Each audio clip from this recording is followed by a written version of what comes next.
Okay, so uh, welcome back to one of my streams.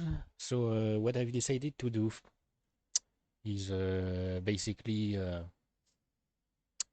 have alternate between games for streams.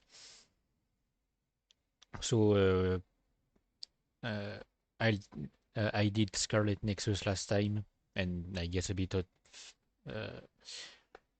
uh, open guesser. Today I'll do Tales of Berseria. Next time I'll do Scarlet Nexus again.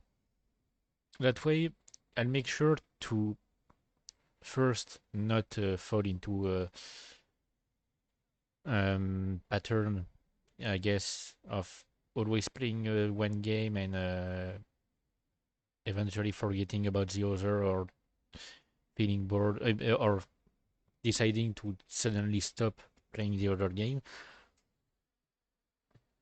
Also, I won't be bored by the game by one game if I don't play it just one. Otherwise, I would just feel bored and decide to just stop everything, knowing myself. Um, and so yeah, I decided to alternate that way. So explaining a bit about the situation currently here. It's today is the hottest day uh, of the month. I mean, no, wait, no, we are on the 1st of July, so I guess it might not be the hottest day of the month. I hope it is, because it is currently 40 degrees Celsius outside. So for any American viewer, it's basically 104 degrees Fahrenheit. So it's freaking hot. Uh, Temperature is predicted to go down starting Sunday. I mean, technically it will go down during the week already. Like it's 40 today. It will be 36 on July 2nd. Um, it I mean tomorrow, I guess, and it will drop to 28 uh, on Thursday. Go back up to 31 on Saturday, and then it will stay like around 23 degrees for a few days. So it's going to be quite colder. I mean, quite better, of course. Way better temperature. I won't be baking alive in my apartment because uh, I started the stream later than I wanted to, for the very simple reason that I decided to go to the grocery store before streaming. It was kind of an emergency because I had just finished uh, my last water bottle and basically my last bottle of anything, and can't I can't drink tap water from here because it's not really like. I mean, technically it is drinkable, but I would need to boil it first because uh, it contains a high percentage of limestone, and this shit makes me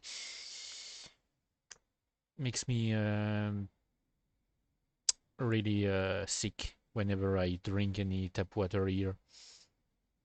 I end up sick for days. So so I had to go to the store to grab some water, cans, some cans of monsters and stuff, and a large thing of ice cream. Like I think I got like 1 kilogram of ice cream. I may during the stream, I don't know, go grab it from the freezer just because it's mango ice cream. my favorite. My second favorite is Pear, but I didn't want to grab too much at once. Uh, and yeah, but yeah, I got a bunch of stuff like to help stave off the heat. It's freaking horrible. So I don't know if I will do if I will do a stream as long as I want to because the heat might just like make me completely sluggish and might really make me want to rest. Not to mention, I have a stream to watch in almost, I mean, a bit above 4 hours. So yeah, hang on, let me think. Wasn't there something on Monday? Nope, I don't remember. On next Monday. I mean, yeah, it makes sense that it's next Monday because we're on Tuesday. I completely forgot that we are on Tuesday. Like, I'm really like my internal clock is not working well. Hang on, are we on Tuesday? Yes, we are. Yep. Okay. Yeah, my internal clock is not working well. So anyway, the game. The game. So last term in Tales of Berseria. So if you see something like, don't worry. Oh wait, I if I need to. Okay, and I need to hide that. I forgot I need to change the source because I basically just have like one source for my games and I switch game on it whenever I want to. So I opened the game and the game told me that my expedition was completed. I forgot that expedition in the game run. Uh, I mean, they also run when you aren't playing the game. So if you start an expedition, close the game, and come back 30 minutes later, the expedition will be here, which is quite useful. Um, and so I checked the expedition quickly, and it said I found the treasure of the area that we were exploring. So the twins' clothing found in a chest of drawers of the Diomel Islands. Some say they were once worn by two twins whose mastery of mimicry is the stuff of legend. So I don't know if it's a reference. I mean, it's probably a reference to something, probably a previous Tales of game, but I wouldn't know. Um, I mean, I can check, I guess, very quickly. Tales of Berseria Expedition Treasures.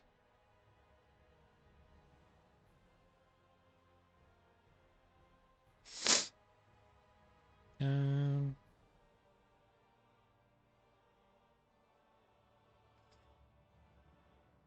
oh, come on. Why does it automatically translate? I hate when it automatically translates because it's always really bad. Okay, so Diomel Islands and Twin Claws. Dio and Mel are the protagonists of Tales of Phantasia, Narekiri Dungeon X, and the treasure is their default outfit. So yeah, it's basically like all the treasures are references to previous Tales of games. And a new skill, I guess. Scout ship setting sail. We'll just let me see. Increases the amount of food found. And the other treasure that we got. Nothing of any worth to me. Was a red jewel pendant. In the Layman Sea. Layman are a race of beastmen in Tales of the Tempest. The treasure is a memento belonging to the protagonist, Caius Quarles. Okay, so it's Tales of the Tempest and Tales of Tales of Fantasia, Narakiri Dungeon X. Okay. Children's clothes. More odd junk, huh? And yeah, you got something here. So anyway, what I wanted to say, where were we? Last time we took care of quite a lot of stuff in the royal capital of Logres in Midgand. We worked for basically the Bloodwing butterflies, if I remember correctly. Hang on, I just got up to go grab a drink. A drink that I put in the freezer. So yeah, we worked for Tabafa Baskerville, which I guess could be a reference to where. Wait, in what? In what? In what work of art do we have Baskerville? Isn't it in Sherlock Holmes thing?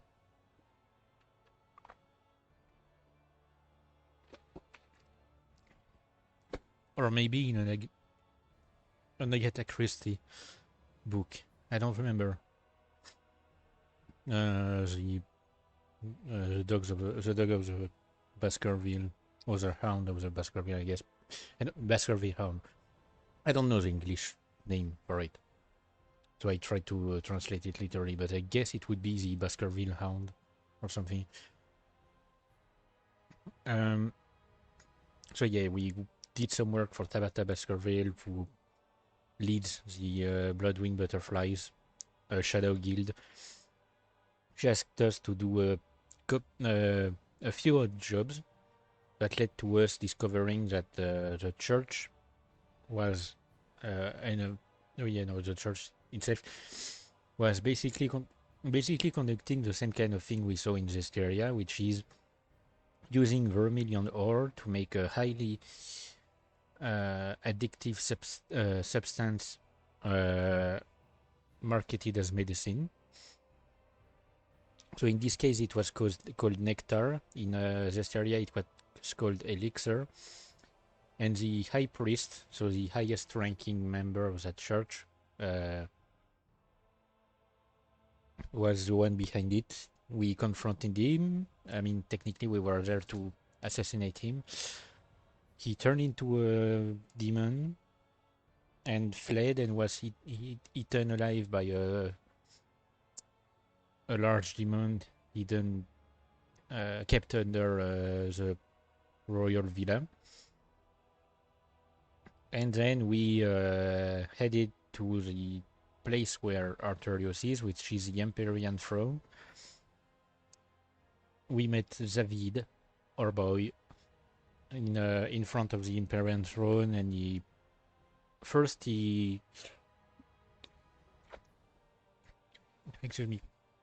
basically admitted that he's one of the people behind Eifrid's disappearance,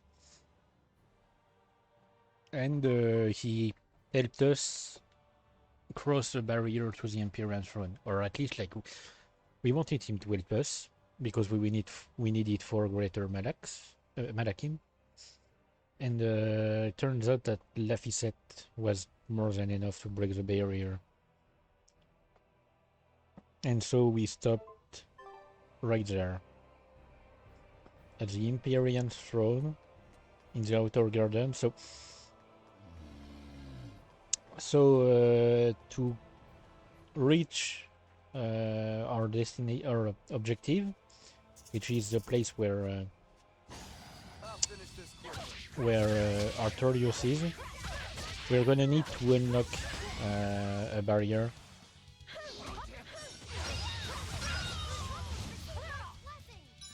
Hang on. Let me take care of these guys and then I'll be able to focus on what I want to say. Stop fooling around. But I'm serious about my fooling around. Mhm. So yeah, we need to remove that barrier, which basically like requires us to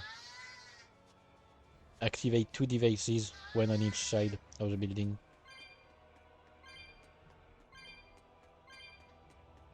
So we're gonna start by exploring. I don't remember where the cat's box is in this area. I don't even remember if there's one. Because there are a few places where you won't find the cat's treasure chest. But of course I'm still collecting the spirits, I'm gonna need them later either way.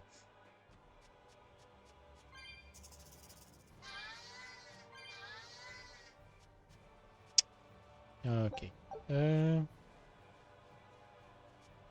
What is there? Hang on, I'm trying to think. I'm trying to think about something. Was it like at the end of this area when we were here that there were basically like monsters coming out of the ground to grab you, or am I tripping?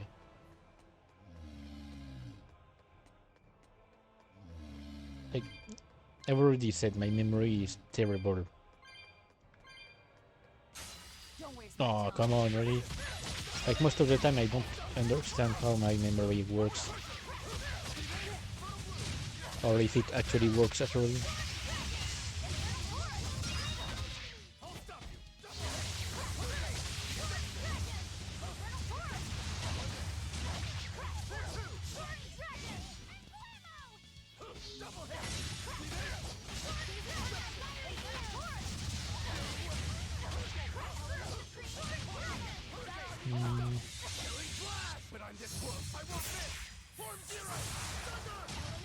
Hang on. Be proud. You I'm made me grabbing my unleash my ring. full power.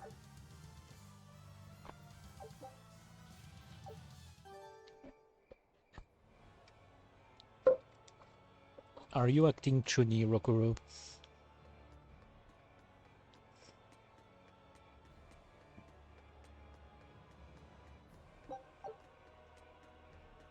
Oh yeah, and the main reason why I went to the store before the start of the stream and not before that. I mean, I could have gone this morning because I started the stream around 3 p.m. The main reason I didn't was simply because uh, I was playing a game and I basically got lost in it. Like I mean, not lost in a literal sense, but oh, here's the cat's box. I don't think I've ever found it here, and I need 4 more. Great. So yeah, it's not lost in a literal sense. It's like I was playing so much that I didn't see time go by.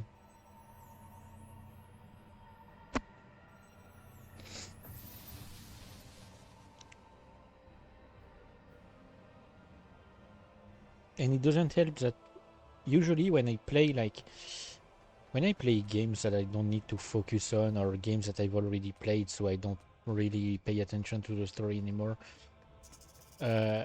what I do, because I need constant stimulation for my brain, is I will have videos playing in the background. Like I put the games in a full screen, I mean in a borderless windowed mode rather, and I have a PIP, not really a PIP, but I have a small pop-up version of a video playing in the corner, and I check it from time to time, but most of the time I just listen to it. So it doesn't really help when I'm really when I'm playing something and I have at the same time a video playing, so I absolutely don't pay attention to the time. Sometimes, like, even if it's technically already past the time that I want to do something, I will literally like just start playing another video.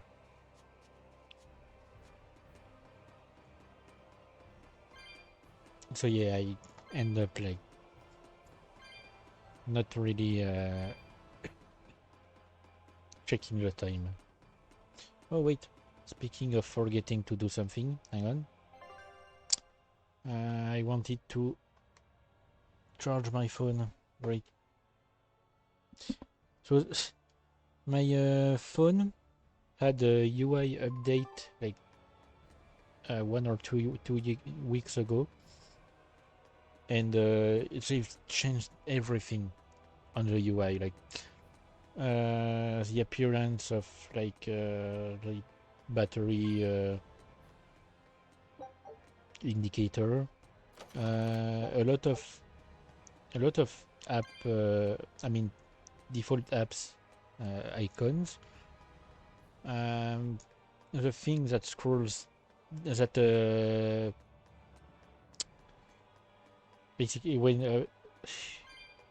hang on, let me try to explain. Where you have the notifications when you scroll down from the top of your phone. They've separated it in 2 ways. So now if you slide down from the left, you get your notifications. If you slide down from the right, you get the options like activating the phone lamp and things like that.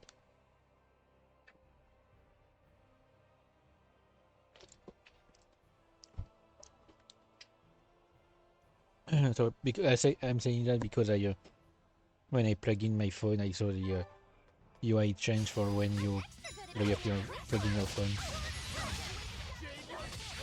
I don't know why they did such a drastic change for something that was working perfectly well and nobody was complaining about. Come on, really? Especially because, like, essentially it took like 10 or 15 minutes for my phone to update and restart. If you're going to release an update that takes that long to install, you might as well make it like something actually useful. And if you're going to especially if you're going to like spend time working on the update, like, don't just make it some cosmetic stuff, because that's basically the only thing that this update was. It was pure cosmetic stuff. Yeah, so I need to remember to go to the cat's box. I need to remember also that hugging the wall is a great strategy in this game if you want to avoid fights. You hug the wall and the enemy AI basically lost your position.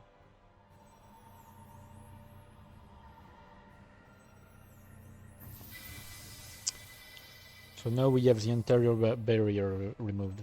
Need to go back to the How box. is it now, Eisen? I feel like whatever you did caused some sort of change.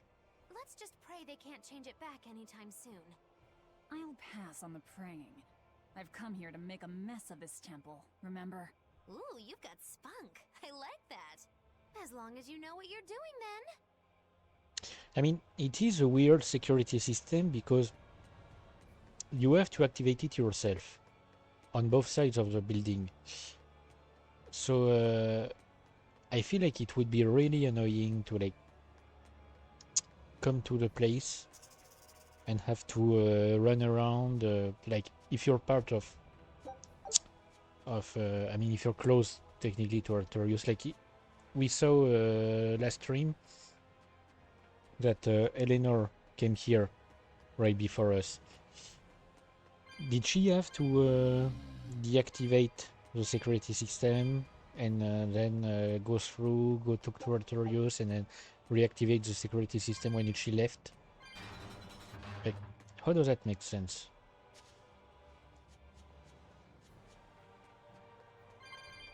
it's especially dumb because as long as you have a greater Malak, you can deactivate the system from outside,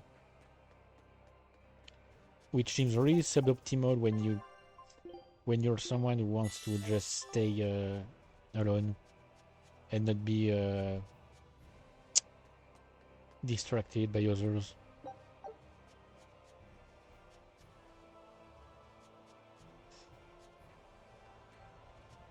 Oh, Jesus Christ. Oh yeah, I forgot to mention I'm doing the same system that I did last time, which is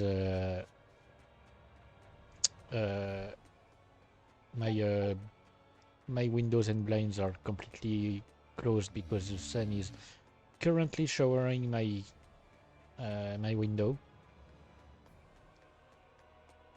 So and it was not as hot yesterday, but it was really close. It was like 37. And I had half a mind near the end of the day. I wanted to like eat something that needed to be cooked. To be cooked in the in my oven. I had half a mind to just put the thing I wanted to eat on a plate and put that plate on a windowsill and just let the sun cook it, because the sun was directly on my windows, and it was still really hot. And I'm talking like it was like 9 p.m. Come on, put up some fight, okay? I haven't slept a full night in weeks, and in the last days I've lost even more sleep than usual, simply because of the heat. Because I have to keep my windows and my blinds open until like 3 a.m. and I hate. I cannot sleep if my windows are open because of the noise of the city. Because even at night there's noise in that city. Like around 2 a.m. last night, there were people still walking around in the street. There were music. There were a lot of things, and it wasn't even for a specific reason. It was just because it's summer. People are going out at night. Ooh. Shell shredder of main value. I remember the shell shredder being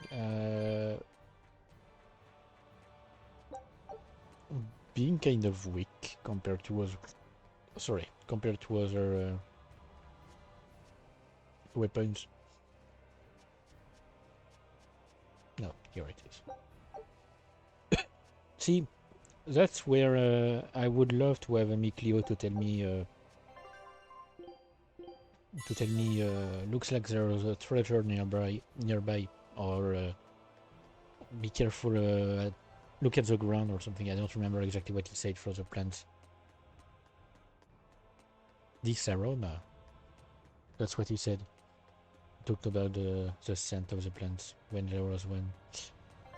Hang on, did I use it? Yep. I do have a really short-term memory. Velvet, what is Artorius' method of fighting? He wields a long sword in his left hand, and he once had a Moloch named Ceres who used fire. But I killed her. And since then, he's tethered a new Moloch called Inominat to use in her place? As far as I know, yes. But I can't imagine a new Moloch will work with him as well as Ceres did. Must be pleasant to always assume the best. If I'm wrong, that's where all of you come in. The four of you will strain his tether to the Moloch. Then I'll chew through it, at which point Artorius becomes nothing more than a simple human. But how will you get close to him in the first place? I'll use Laphicet's arts. He will cut me. He will burn me. And I will keep charging forward. Your job is to keep healing me so that I can stay on my feet. A sacrificial assault, then. Oh, it's not a bad plan. There's a good chance you'll catch him off guard. If you don't immediately die. But Velvet, you'll... That's an order. All right.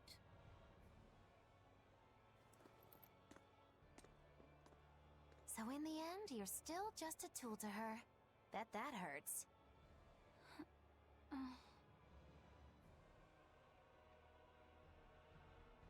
I mean, if I was in Velvet's situation, I would probably act the same way. Miss Moggy-Lou, does that demon Velvet really mean to kill Shepherd Artorius?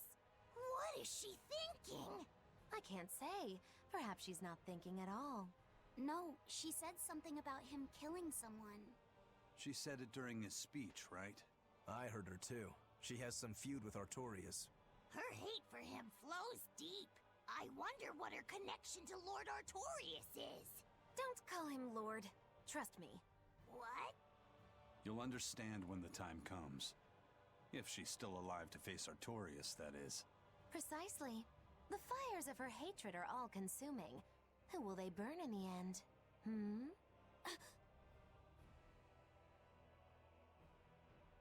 It's a dangerous path we walk, but a debt is a debt. Come along, Laphicet. Okay. But yeah, I was gonna say, if I was, I was saying, if I was in Velvet's situation, I would probably act the same way. I mean, technically, I'm not gonna say that, of course, I'm completely the same as her. But I do also have a huge problem with trust. And a huge problem with, like, getting along with others. It's not like I can't get along with others. It's that basically, like, I can, like, maybe enjoy spending some time with people, but if I start to feel like I am getting too close to someone, like when it comes to the point where we could be called friends, like actual friends, I have an automatic, like, reflex in a way. I don't know exactly how to describe it, but I tend to immediately cut all ties. Like, it's just automatic. I can't bring myself to become a friend with someone. There's a reason why I don't trust people. There's a good reason, of course, a personal one, but I can understand Velvet, like, being cold towards others, because one, she probably doesn't feel like it's worth it to get close to people, simply because after Artorius's betrayal, like, how can you not second guess everyone else that you come across? And also, like, she's dead set on her vengeance and on her revenge. Like, there's nothing else that matters to her. The people around her, they're just here because they chose to accompany her, and if it helps her get closer to Artorius, that's all that matters.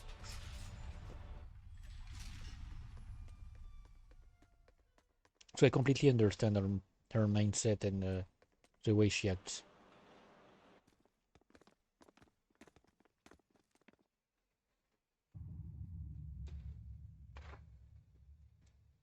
So remember, this is a room where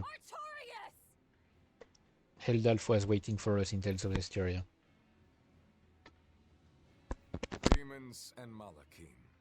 Unlikely companions, to say the least. Ceres is here too. In my stomach. So you chose to be a mother bird, Ceres. Things will be different this time. I will have my revenge. Revenge for Lapisette!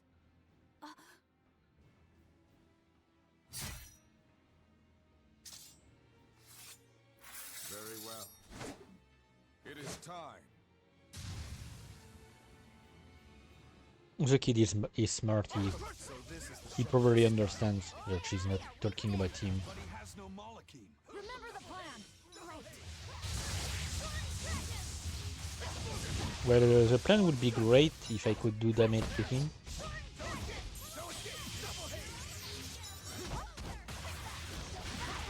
I mean, technically I am doing a bit of damage, but not that much. Let me check. He's level 60. Okay. And the only reason why I'm going toe-to-toe with him is because of my... because I use the DLC stuff.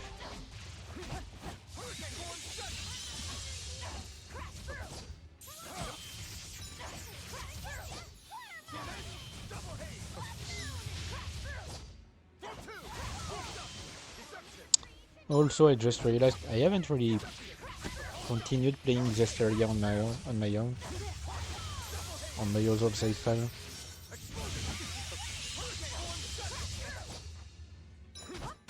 Like, lately I've been bouncing around a few games in my off time. A few games that I wanted to replay.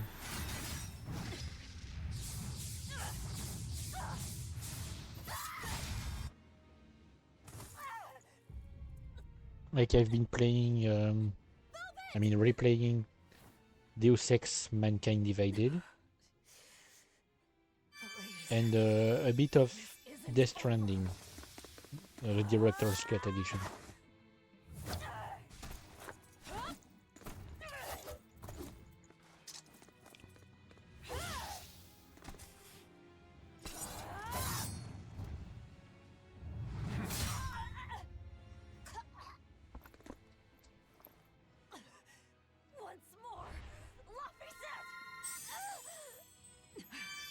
By the way, I said it's the Director's Cut edition I have of Death Stranding. I bought it because I had I had the normal version before. I bought the Director's Cut for only one reason, and it's because it adds more roads to repair in the secondary of the game. It's completely stupid, I know, but you know. Is it really? That is cheating! Why do I remember you. That night. A terrible night.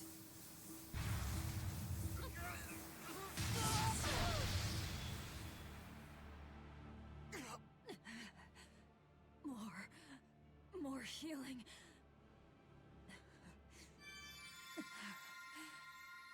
It's impossible! We have to run! You won't escape this time. Oh, great. I beg your pardon, Lord Artorias. I had assumed Master Shigure was attending you. The failure is mine. Oh, Shigure is out training. Besides, that man would like to see my blood spilled more than anyone. Same as ever. He thinks only of himself. Look what happened with Ifrid. So you... I've never understood how Artorias. this hat stays on his head. It doesn't look balanced at all. Master Artorias, allow me to quiet this demon.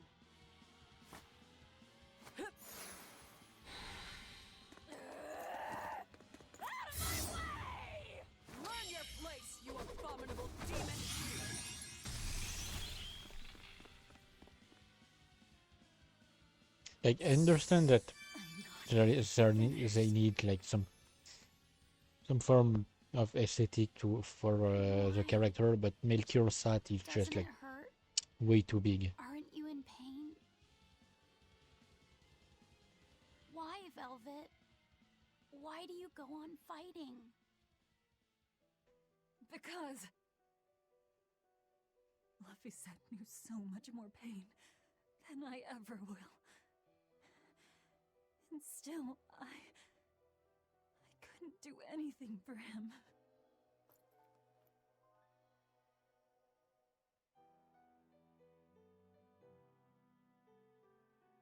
I'm sorry. I'm sorry. Velvet.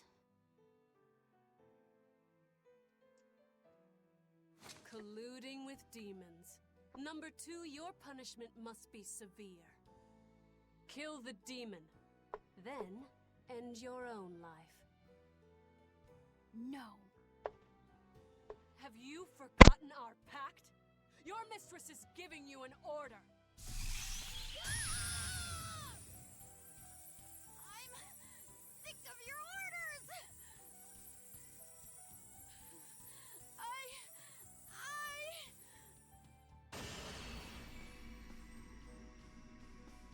That aura. I don't want Velvet to die!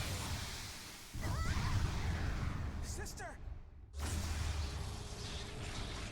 Bokuro, into the portal! Right. Hey! Don't forget me! You cannot escape!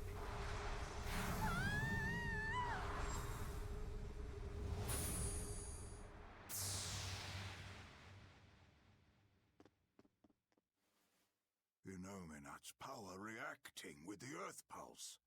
Extraordinary.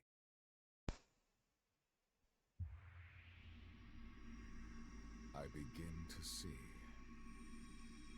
Still, giving your brother's name to a Moloch. You've strayed so far. Says the one who killed him. Like, dude, you have literally no right Wake up. to talk.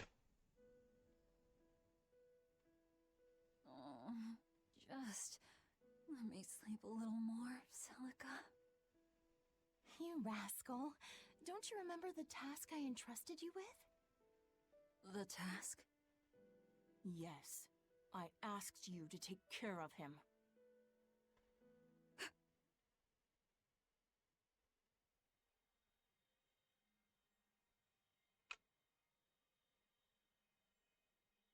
Oh.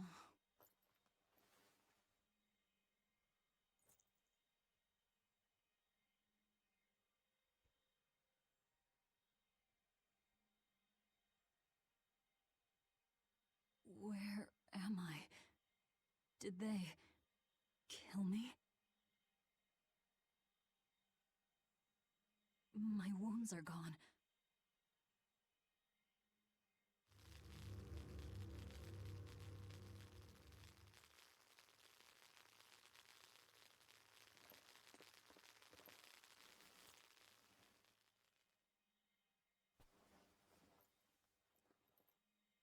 Bad fever.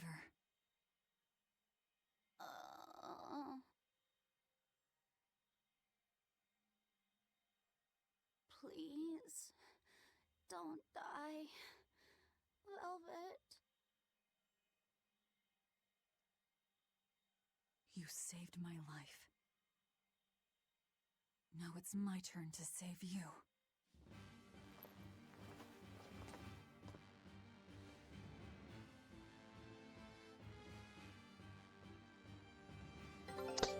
First, we've got to get out of here. Okay, but hang on. So I realized something, like my mind was wandering off while while the cutscene scene was playing. I realized that I have not yet nerded out about voice actors. I haven't yet. No, I have technically nerded out about voice actors in this game, but not that much. So I decided to check Zavid's voice actor to see like who is voiced. So I have never watched One Piece, but I have heard of some of the characters, and he voices Brook in the English dub of One Piece. Ian Sinclair. Hang on. Sorry if I'm taking the time to check. I'm gonna take the time to check the expedition as well. And send another one. What the fuck is this character?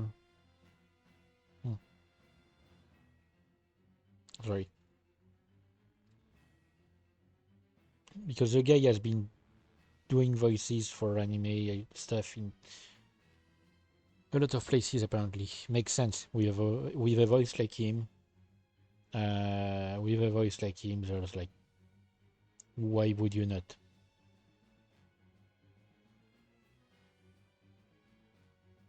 I mean, why wouldn't you rather take advantage of such a gift? Jesus Christ. Just how many different seasons and stuff of free are there? What? The fuck do you mean he's one of the main characters of Pop Team Epic?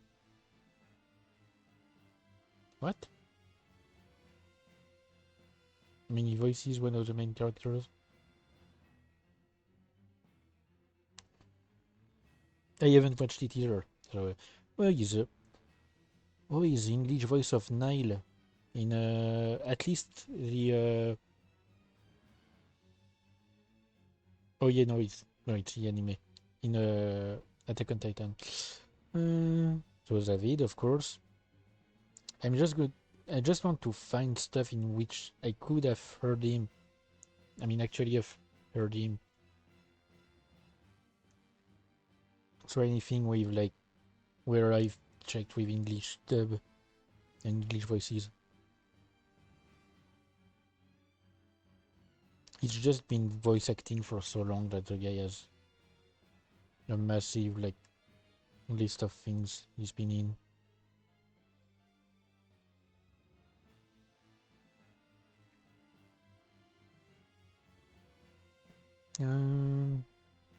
Come on.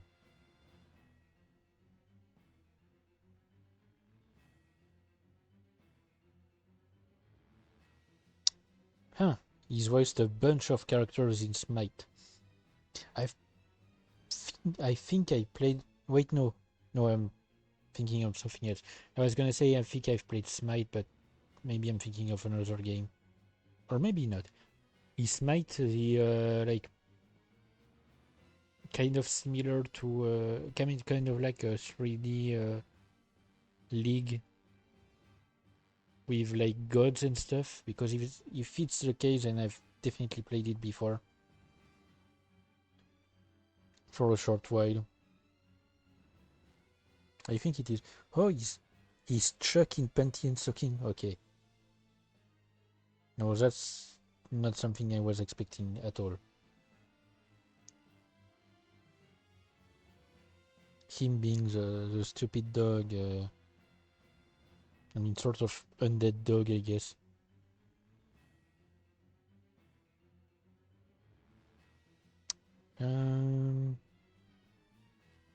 Okay, dude, why do you have such a large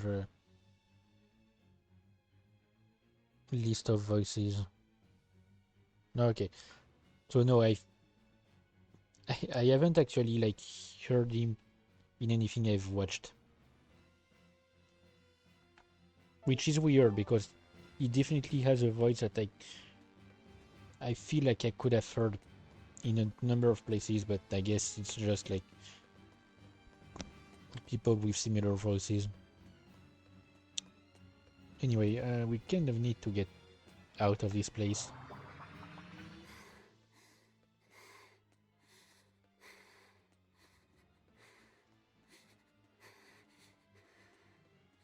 Just hang in there, Laphicet. I mean, I guess I could take some time to show you exactly how it looks. It's like a sort of alternate, not really alternate, but a sort of like sub-dimension or something. I don't know how to describe something like this.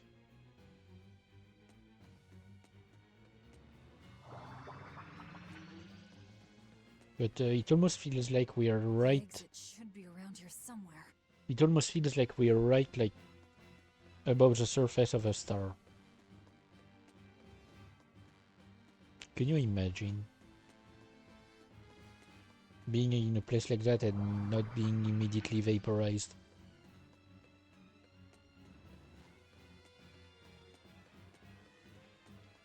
So don't worry if I'm not like exploring, it's because there's nothing to find. First and foremost, and we'll be back later. Crap. Which way do we go now? Probably this one, because of the icon.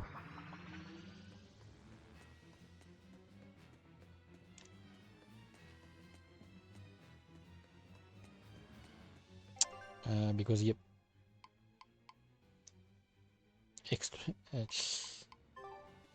It doesn't even give a name for the place yet, until it's going to be explained right as we exit. Where is this place anyway?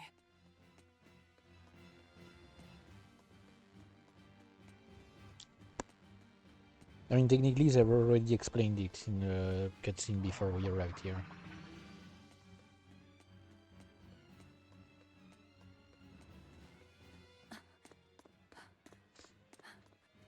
Let's see, like, I did say I was at risk of getting distracted for no reason today, and it's already happening.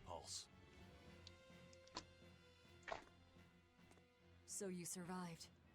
Let's not count our blessings just yet. It looks like we've been sealed inside. But at least we're still alive. Can't say the same would be true if we stayed in that place. An Earth Pulse. So that's what this is. Yeah. It's like a river flowing with nature's life energy. Earth pulses can be found all over the world, but normally you can't see or interact with them. Then how'd we wind up inside one?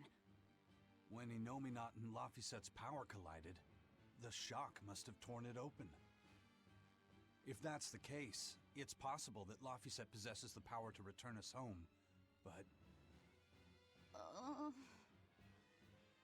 He can't do much in this state. He's liable to turn into a demon any moment now. Don't talk like that. I mean, he's just being realistic. Is this because he overused his powers? It's not too late to stop it. If a Moloch occupies a pure vessel, he can be prevented from transforming into a demon. Even you?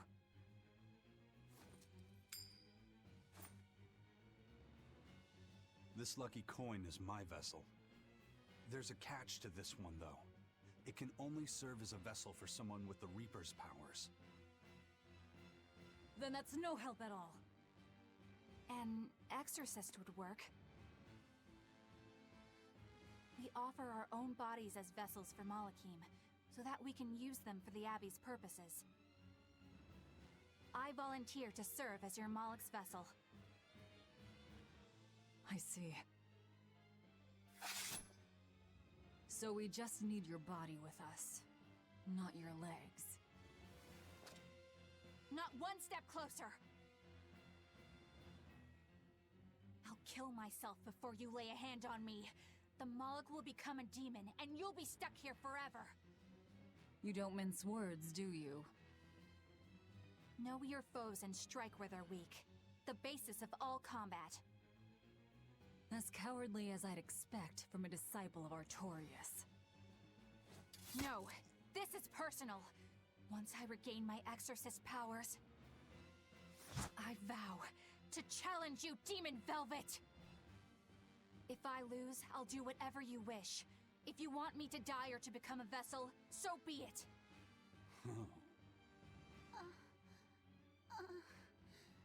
Velvet, don't die.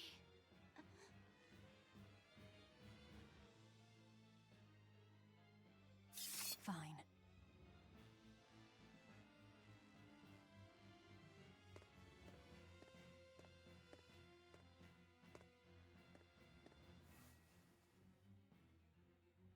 What's the Malak's name?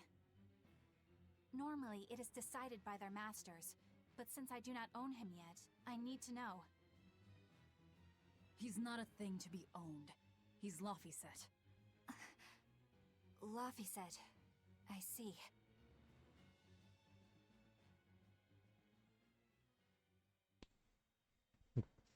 O child of the fountain of creation, these vows we exchange.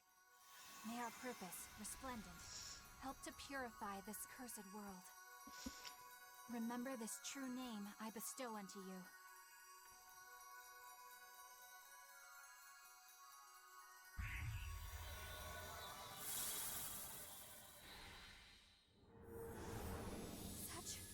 Such power. Okay, my fan is definitely no longer helping me. How the hell did we end up here? All the years that gets pushed is like really hot. Little brat.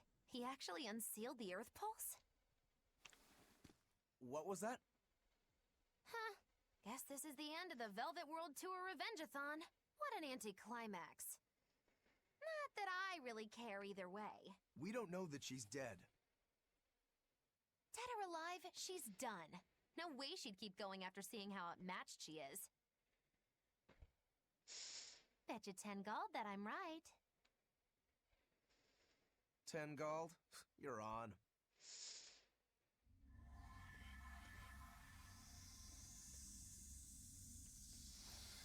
What in the...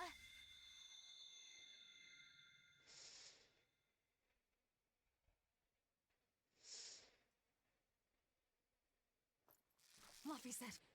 What did that exorcist do?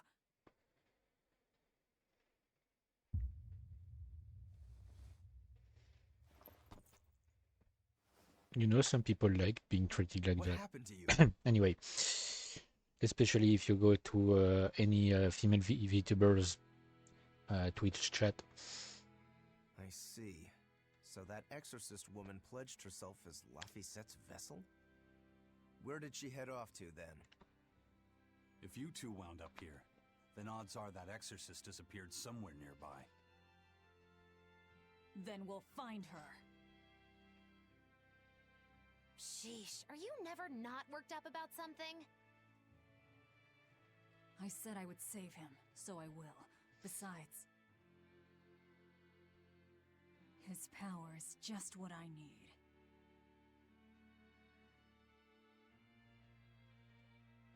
Don't you forget our little wager now, alright? My darling 10 gold, murdered in his crib by a thug! Or money. I won't Anyway, let her get away from me. I wanted to say something during the entire cutscene, but I refrained from saying anything, mostly because I had gone to like grab something to eat. So there's one thing I don't understand.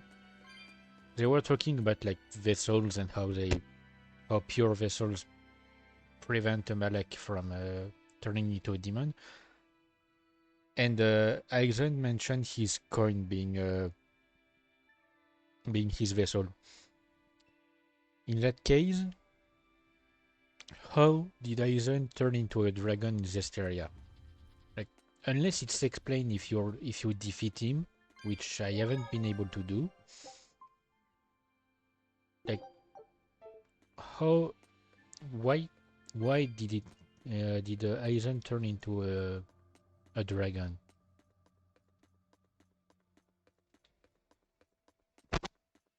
I mean, unless the rules have changed in the 1,000 years between the two games. But otherwise, I don't really get why he... I mean, yeah, why he would have turned into a dragon. And is it my phone I heard? No. Okay. I'm going crazy. Sometimes I don't know why. I feel like I can hear my phone buzzing because I have it on vibration mode constantly. I never put the sound. I hate like ringtones and stuff like that.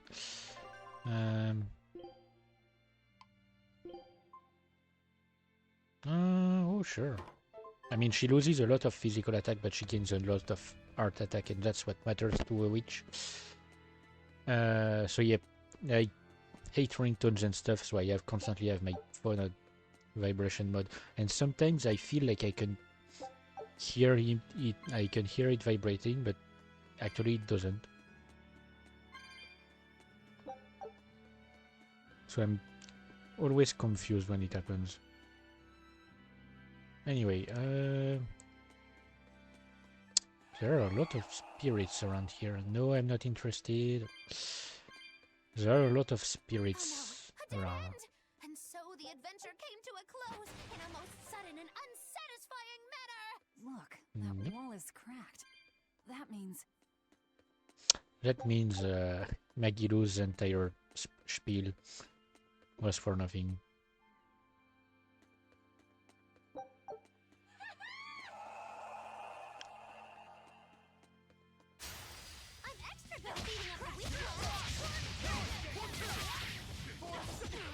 Oh, come on.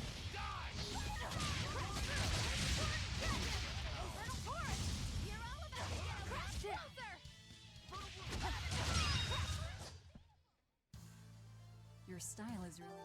Oops. I should probably like let them speak more often. I always tend to cut them off. So exorcists are actually the vessels for their Malakim. You can do that too, can't you, Magilu? Of course! This fair maiden has won the Malakim's Choice Award, Most Desirable Vessel, 3 years running. Oh? Then you wouldn't mind replacing Eleanor as Laphicet's vessel, I hope. Thanks, but no thanks. I have my hands full dealing with Bienfu as it is. If I ate Bienfu, you'd have room. Still wouldn't work, kiddo. You saw it with your own eyes. Even if only for an instant, that kid actually held his own against the power of Inominat. Not even the resplendent Magilu can handle something of that power. Indeed. After everything we've seen, it's obvious there's more to Laphicet than meets the eye. Yeah, but that Eleanor woman was still able to become his vessel. That's because, unlike Miss Magilu, Madame Eleanor actually tries! Anyway, we need to find her and beat her. She'll just bring us more trouble the longer she's out there. Oh, we'll find her. No doubt about it. Eventually. Oh, wait. This looks like some kind of ruin. Where are we? Judging from the style of the walls and columns, I'd say this place is an ancient underground temple of Eumacia. Eumacia, the Empyrean of Earth. So it was by no coincidence that the Earth Pulse led us here. How did the temple builders know where to dig to connect to an Earth Pulse? Did they just get lucky? Just wham, there it is? An Earth Pulse doesn't work that way. It's a flow of natural force ordinary humans can't sense. But in those days, there were more humans capable of sensing that which others couldn't. It was people like that who guided the rest to build their temples closer to the Earth Pulses, closer to their gods. Uh-huh. So, since Empyreans control the forces of nature, people viewed the Earth Pulses as embodiments of the gods themselves. Is that it? Right. In the time when Empyrean worship was at its peak, temples like this were built all over. And I'm guessing they all looked pretty similar, so until we go outside, we're no closer to knowing where we are. That sums it up. I wonder if they found any high-quality ore when they dug this hole. You know, for making swords. I don't know why I bother explaining anything to you. You know, I'm starting to think you just enjoy it. You know, it's interesting because in these type of stories, usually, like when there's a talk of actual gods and stuff, when people build something for these gods, they build them like to reach towards the sky, since most of the times in those stories the gods are in high up in the heavens. In this world, it's the opposite. These gods are are down in the Earth pulses, which can be accessed technically like from the ground. I mean, not physically accessed, but if you have the correct resonance, you can access one from a point that's like underground. So it's interesting to have that distinction of gods that are actually like below the surface rather than above the skies. And here comes the treasure room. I did remember that there was a room like that.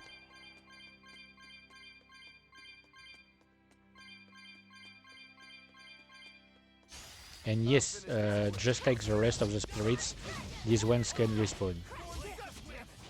So I could come back later to collect to collect this entire room again. Oh, come on. Screw you.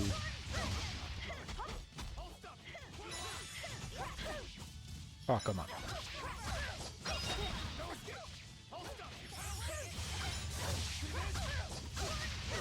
It's only because it's a dangerous encounter that I'm having trouble.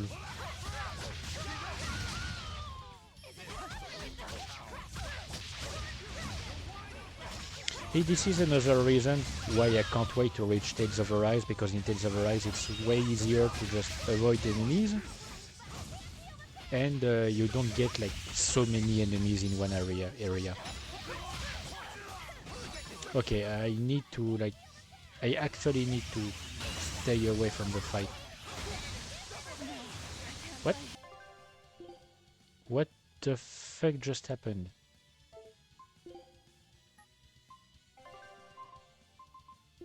Okay, I don't understand what just happened. And all I have left is Magilu.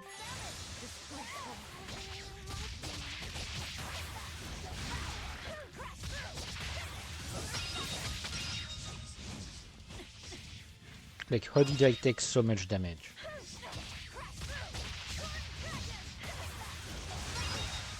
Okay, great.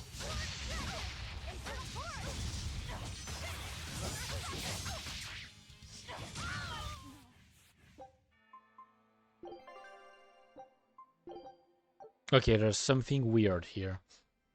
Like, how did I take so much damage?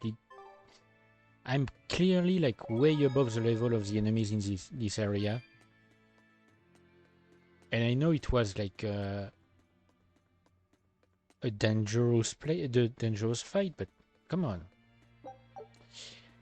And so now I have to redo everything, because it's not like this area where you can just restart the fight. You have to actually restart from the checkpoint.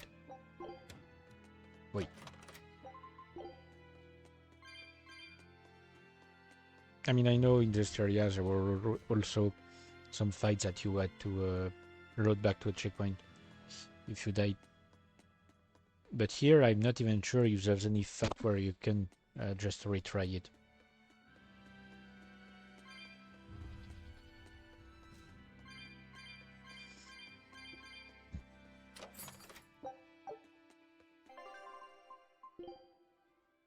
So I still need this for my Gilu. Maybe I just haven't really paid much attention to my gear. I mean, to my equipment. Anyway, I'm gonna have to redo to revisit some stuff. Because yes, I'm going back to that room. I need the spirits. I just tried to evade in a better way. Either evade in a better way, or attack them once at the time, because the main reason I had so much trouble was because I was hit by 2 enemies at once. Look, that wall is cracked. That means...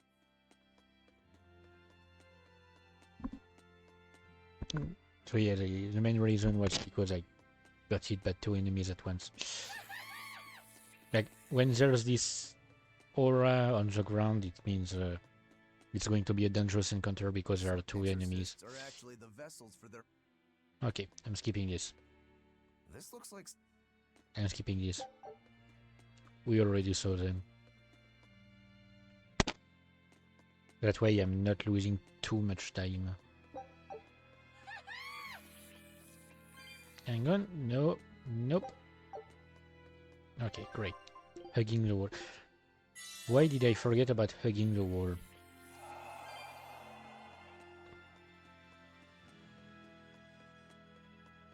I wonder if it would have hit me in that room.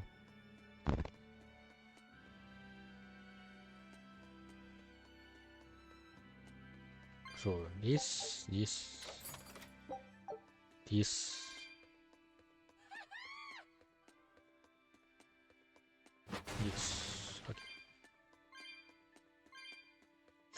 I love also how some of the sound effects for some enemies like are clearly taken back from Berseria.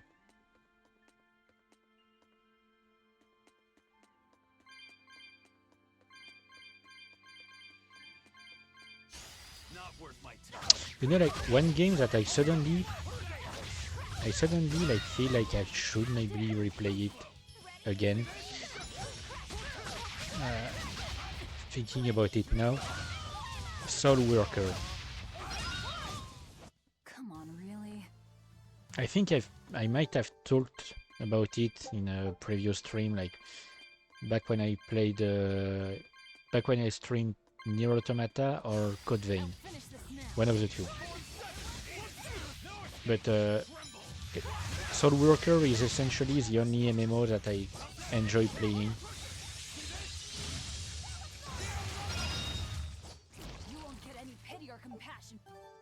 Both for the gameplay and like the story and stuff.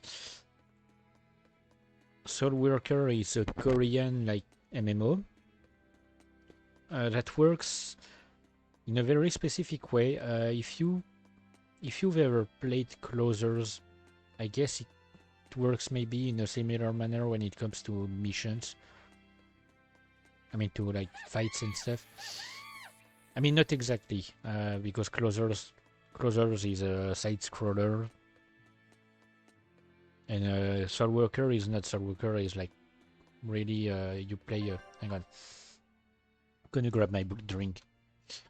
Because I put it back in the freezer. It was already getting quite hot. So yeah, describing Soul Worker, it's a bit hard to do.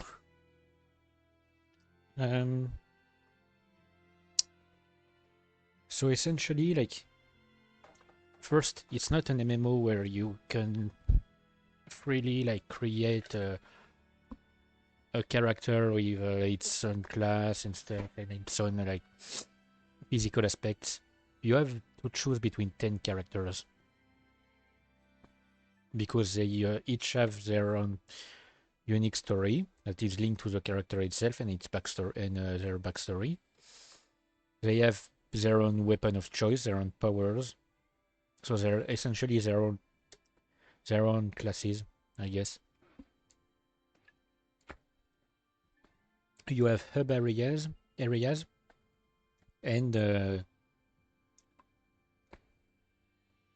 sorry. You have hub areas, and in each hub area we have a number. You have a number of dungeons with. I mean, they call them. I think they call them districts, if I remember correctly. And in each district, you have 3 to 4 episodes. Each episode being basically like a sort of mission. So you traverse a number of areas, filled with enemies, you have to eliminate every enemy in an area to progress. So you have to beat every single enemy. And at the end, after a number of areas, you end up against the boss. You defeat the boss and it ends the episode. Oh, right. Take a look at this. And so, oh, X-Fiercy. Hang on, what am I missing? I'm missing two things here. Okay, it's the cosmetic stuff. I don't really need it. Okay, so I'm going to explore the X-Fiercy. These waters are said to be the home of angels whose haunting sounds lure sailors to their demise. Safe passage is only granted to do so for a chosen one in sacrifice. Scout ship setting sail. So let me check. So X-Fiercy. X-Spheres are stones that enhance user abilities beyond normal limits in Tales of Symphonia.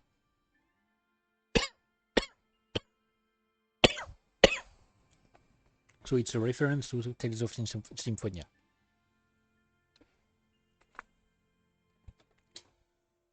So yes, Soul Worker. Yeah, basically like you kill every enemy, you defeat the boss, and you're done. You have to like complete story missions to main story missions to unlock more districts. Because in the past there was a previous version of the game in which you could technically unlock new districts without like completing the main story, but it got patched or changed or something. But yeah, it's actually a really fun game. You can play up to 4 with up to 3 other players, so up to 4 in total. But it's actually made like fairly easy to play solo. You get a massive XP boost, stuff like that. For example, like I have on my main account. I mean, technically it's my only account. I have 10 characters because it's the maximum you can create. It's basically one of each character. They're all almost top level. I mean, almost like there's a cap, there's a level cap, and you get a massive experience bonus if you have a strong enough character. Because I think the level cap last time I played, the level cap was like 82, I think. And but it might have been raised since then. And when you reach level 55, alongside your character XP, you start getting a rank. And so the same XP you gain for your character is also applied to your rank, and it's not like split; it's doubled. I mean, it's like duplicated. So if you would get like 100,000 XP before level 55, you get 100 after the level 55. You get 100,000 XP for your character and 100,000 XP for your rank. And your rank has a limit, highest rank possible. With each level of your rank, you get an experience bonus for your other characters that are below level 55. And so basically I have the maximum, which is a 100% XP bonus for any new character that I create. You guys again?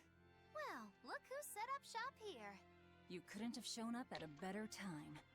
We need more supplies. I'm happy to help you all, but this time I really needs to charge a little extra. How much extra are we talking here? Ooh, you haven't heard the stories, little turtles. Word has it, there's a spooky monster that's been eating traveling merchants around these parts. Eating merchants? She takes the shape of a black-haired girl, and when she finds greedy merchants, she gobbles them up head first. Although, if the greedy merchant was a turtle's, I bet she'd start with the crunchy shell. Ah! I'm not greedy, I swears it. Look, I had special sales going on. Everything's marked down to normal prices. How generous of you. Magilo, give the nice turtles the smile he lives for. Always a pleasure. Much obliged. Yep, still a victim.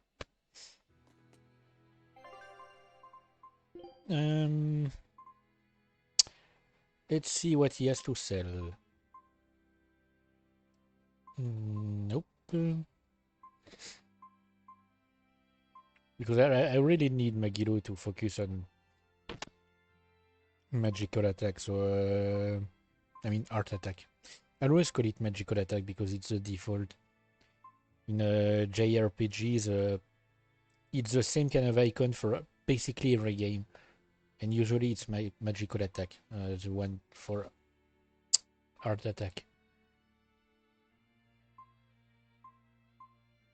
So I have a tendency to call it that by default.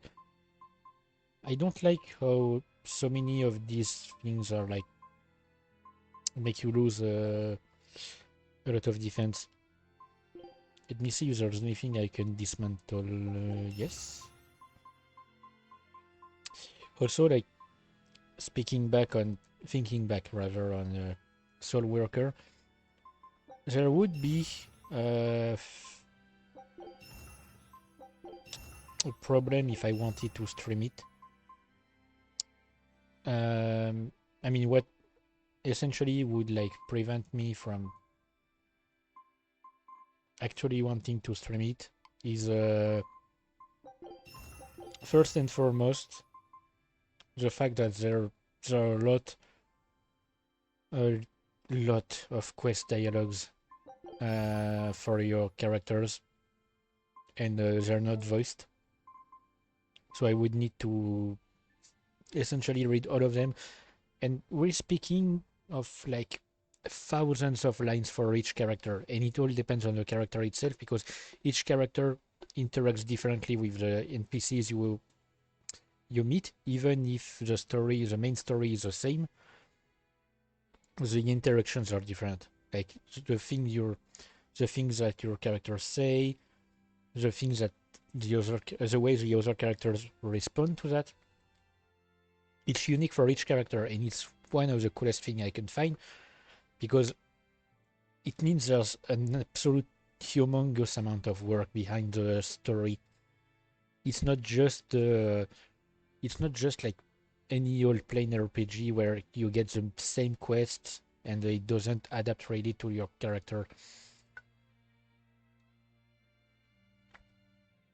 Like the closest you can find with something similar, of what I know at least, is Baldur's Gate 3, where some characters will act differently depending on your class and your race. But in Soul Worker, it's really like tailored to each character and their personality. Like you have one character whose story starts way later than the others and is quite different.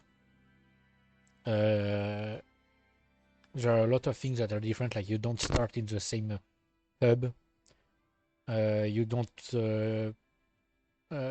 some of the events that happen to the other characters do not happen to this character, or they happen in a different way. And that character, for example, is really like focused on money. For every single thing, she will ask about money.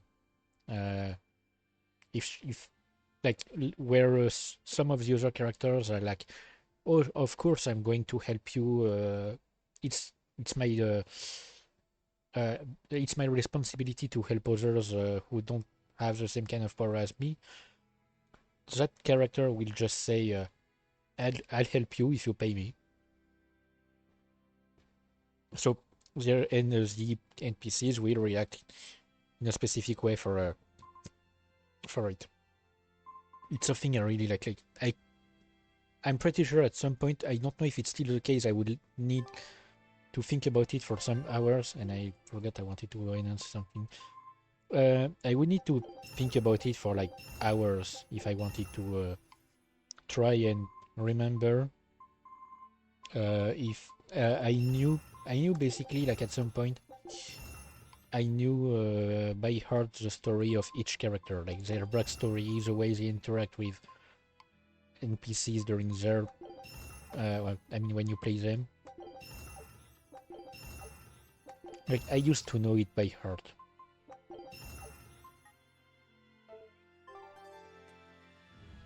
But yeah, it would be annoying to stream simply because I would not be able to. Hang on, let me check. I think the exit is down there.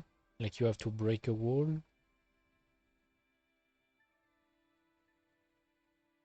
Oh wait, no, that's where we were. That's the special room. I'm stupid. You know what? I'm going to continue this way for now to check. And if it turns out to be the way to the exit, I won't care. I won't. I will. Oh wait, no, the exit is here. Just remembered. So for now, I'm going to explore. So yeah. So the story stuff would be main problem unless I do what I the same thing I do anytime I play Soul Walker, which is I skip every dialogue, and then after dialogues I would like summarize what happens. Basically, there is a summary system. There is like a system that basically summarizes what happened.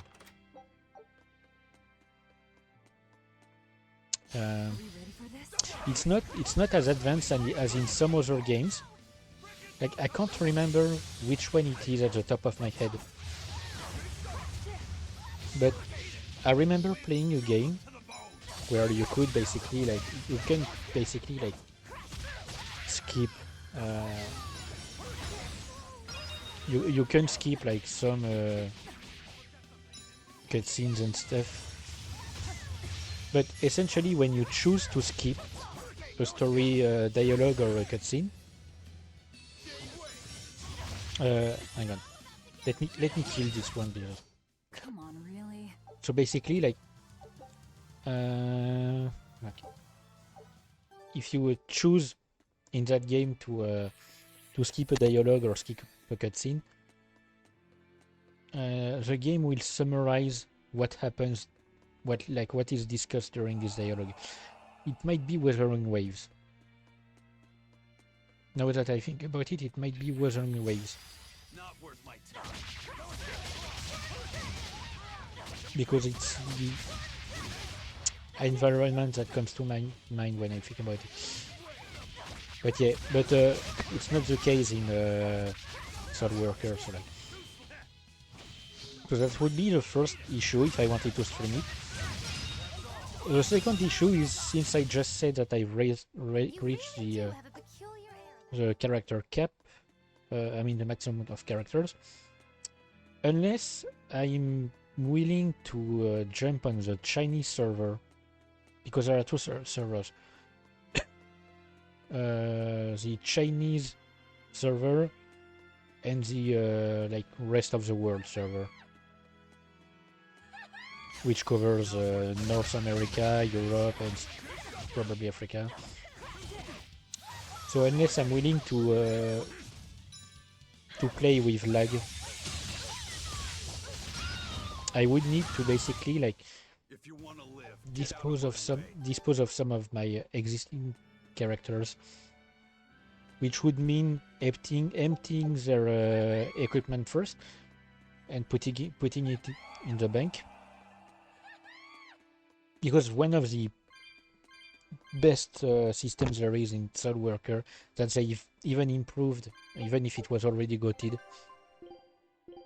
is the bank system, which is essentially an inventory that is shared between every single one of your characters. You have to speak to a specific NPC to access that inventory, but it's quite useful when you have to, like, when you grind with one character and you get like a lot of materials and stuff, and you start playing with another character and suddenly you don't have these materials, or you suddenly you need them.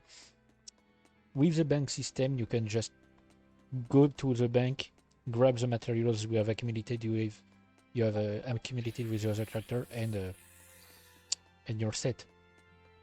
And it was improved because before, like fairly recently, the money wasn't shared. You shared between the characters. You had to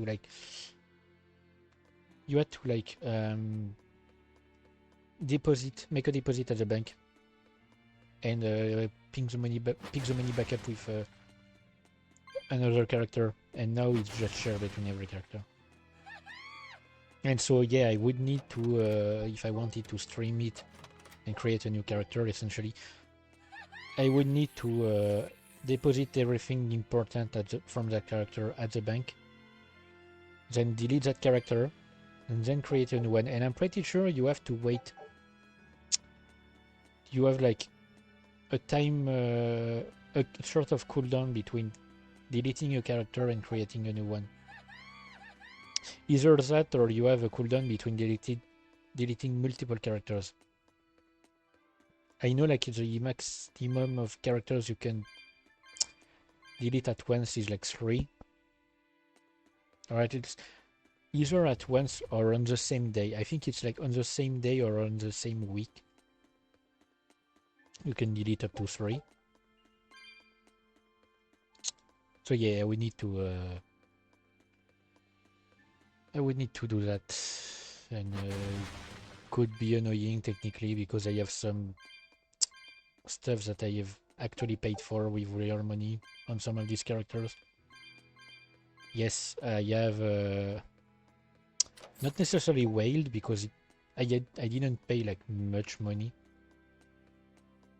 I didn't pay extreme amounts of money, but I have poured a few euros in that game,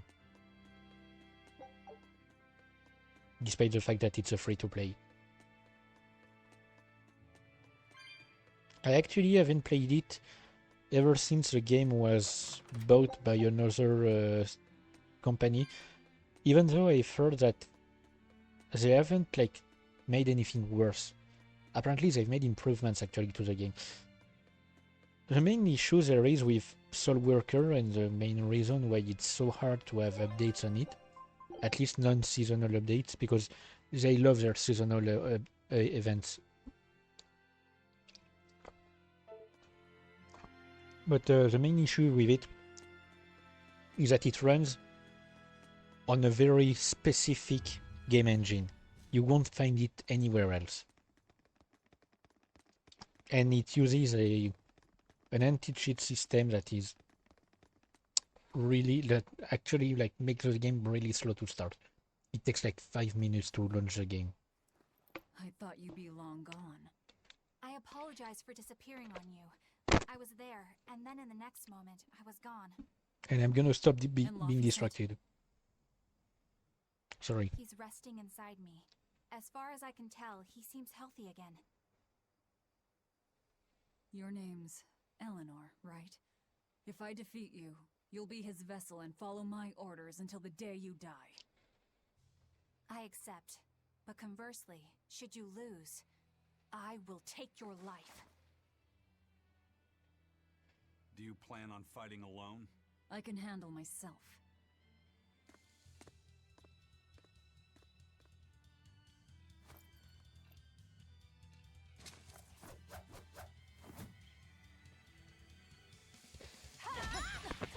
Okay, Eleanor. Oh, come on. If you could like refrain from stun locking me. Of course. This duel is me versus you. I'd better not hear any excuses after your defeat then. I've never understood really her spear, like the design of her spear is very weird for me.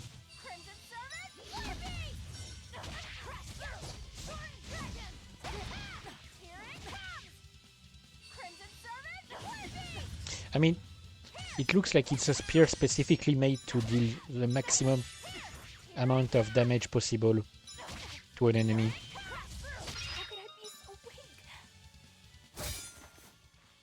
Because like it's basically two massive blades that you pierce an enemy with.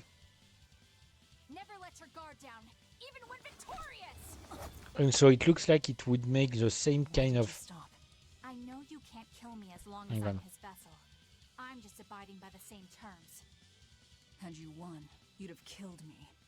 True, but a duel is a duel. The Abbey shaped you well. However...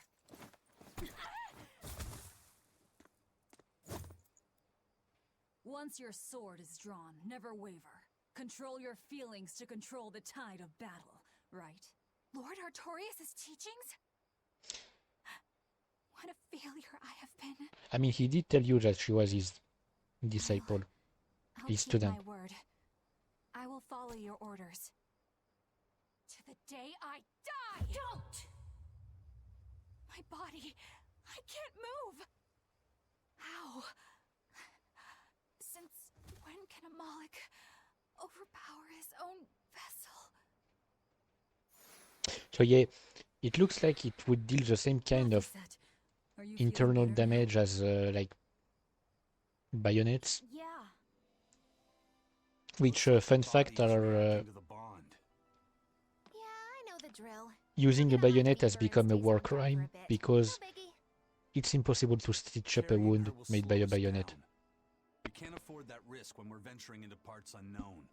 Let's rest here until she's recovered then. She's one of us now, isn't she? As long as she's Laphicet's vessel. So like, I feel if like a spear like that against a human, you would basically doom the person. One hit with a spear and you're done for. Like, there's a hang on. So it's basically two blades which have been sharpened on the inside as well. And there's a hole in the middle which has been sharpened too.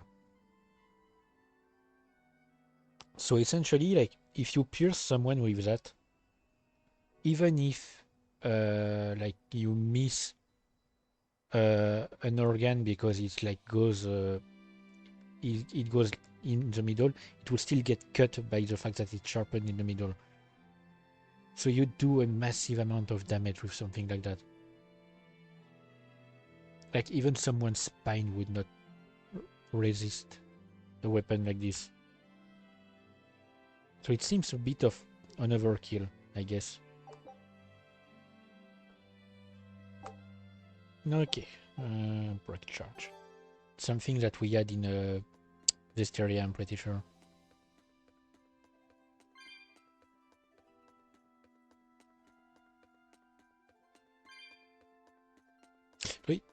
Oh yeah, sorry, I'm going to try not to get distracted again. I'll look after Madame Eleanor. You know, I just remembered. After Miss Mogulu and I made our pact, she couldn't stop sneezing and sniffling for months. That happened right when spring was starting. Yeah, it might just have been hay fever.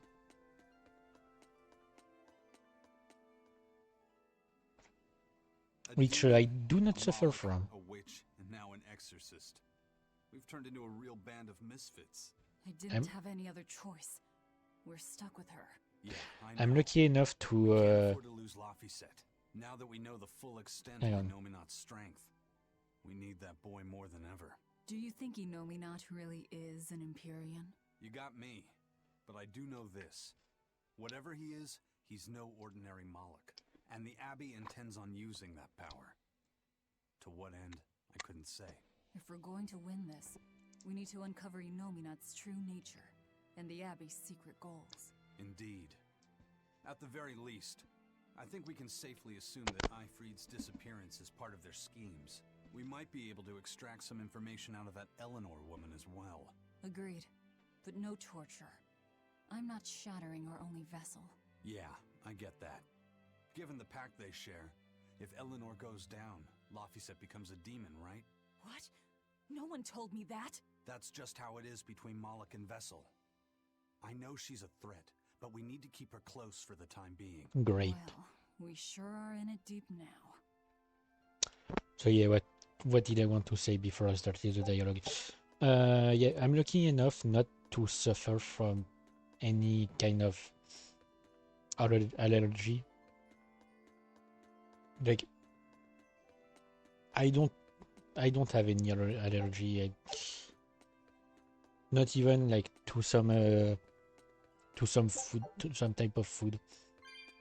I can eat anything, no problem. I mean, at least from what I've eaten so far in my life, there might be like some really specific things that I cannot handle, but I've never actually suffered from any allergy. Either one of them's a force to be reckoned with. Then why do you look so happy? Because I'm still alive. And if I'm alive, I can fight. You're certainly optimistic. That's just the sort of demon I am. What about you, though? You gonna call that whole revenge thing off? If only. That's just the sort of demon I'm not. Then we need to find a way to beat them. You can mope after you're dead. We? You're still going to help? Yeah. After all, I wouldn't be here if Laphicet hadn't saved my life. Surely you know me by now. Yep. I might not look it, but duty and honor flow through my veins. So now he also has a debt towards Laphicet. So usually when you're in that sort of situation where your enemy is like really overpowered and stuff, you start to find for some weakness, like someone as influential and powerful as Artorius has certainly put in place some kind of system that grants him his power. It's classic in this type of stories. You get like basically like the big villain will have put like devices that can grant him strength or something, and you have to find them and disable them. This kind of thing. I'm not saying that it's necessarily what's happening here, of course. But a lot of the time it's what happens.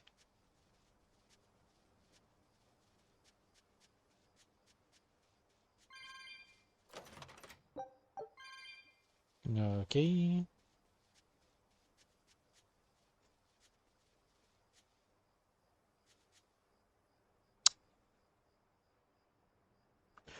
So, see, I think I'm like 90% sure that this area here is what will become the gorge in which we find the wind trial in this area. I'm pretty sure the tower will be that way. Because like around here is where the ruins will be. Up there will be the Crucible of Malevolence.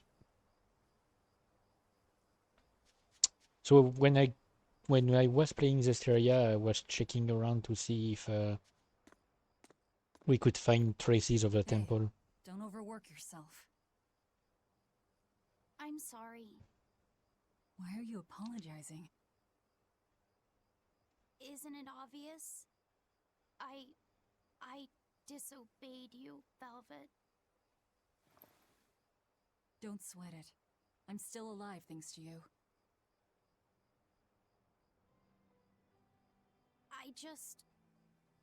I didn't want to see you die. That's why I did that. To save you. I'm sorry too. Acting the way I did. Treating you like an object. When I came with you, that was my own choice. You gave me the freedom to choose. And what would you choose now? We only have more troubles ahead. You're still going to fight, aren't you? Yeah, I can't stop now. Even so, I've made my choice. I'm coming with you. I see. Anyway, it's not like I have any idea where we are now. That's a good point. Ahaha! But an object misused is one thing. A person misused is quite another. What's your point?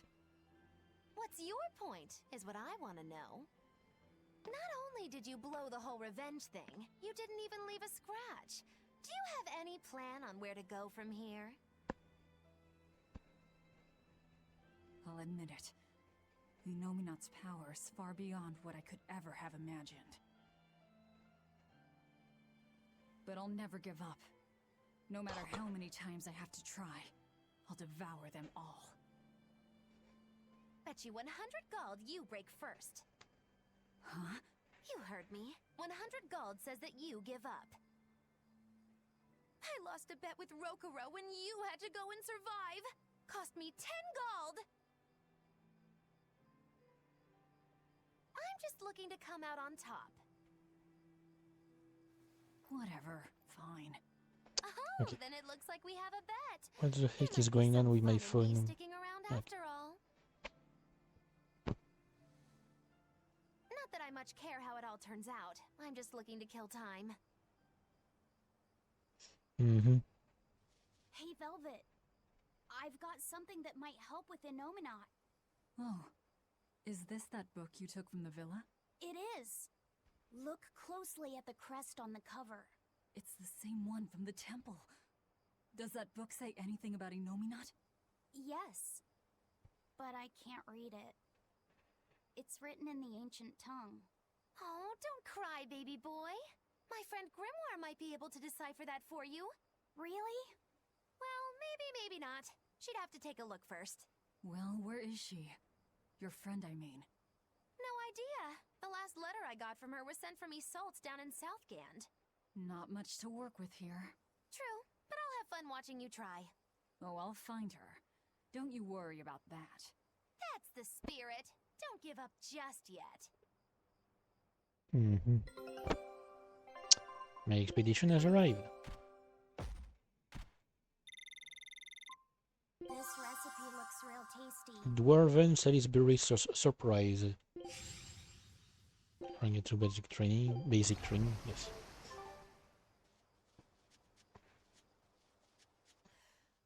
Return to the range and rest. We'll rest inside these ruins. You're still weak.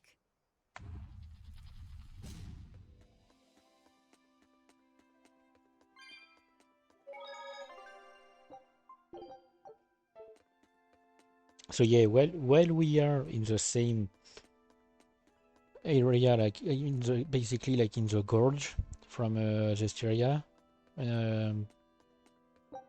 don't expect the rest of the area to look the same, because as I said before, there's been a massive land shift between the two games,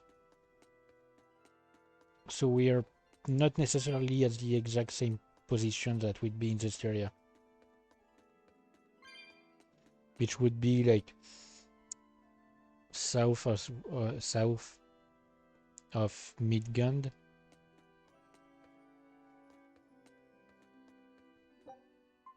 Rest. I don't have anything else to do.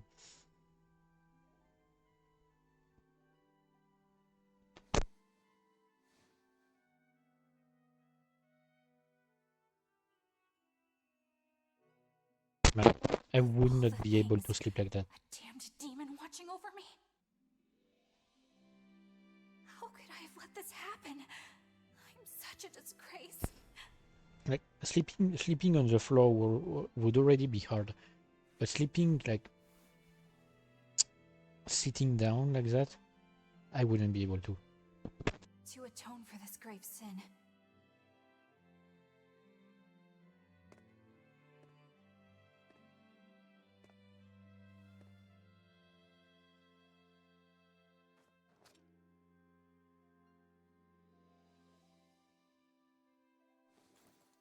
all I can do. Forgive me, Lord Artorias.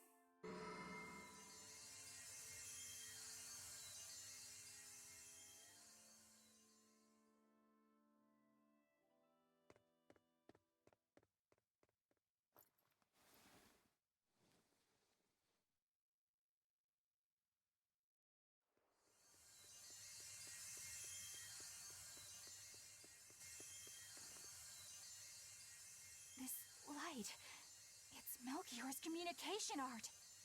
I send Melchior to check out the Earth Pulse. And what a strange sight does he find? My lord, I have failed you. Lift your head, Eleanor. The Shepherd has a special mission for you. A special mission? You are to protect the Moloch Laphicet and bring him to the Logris Abbey headquarters.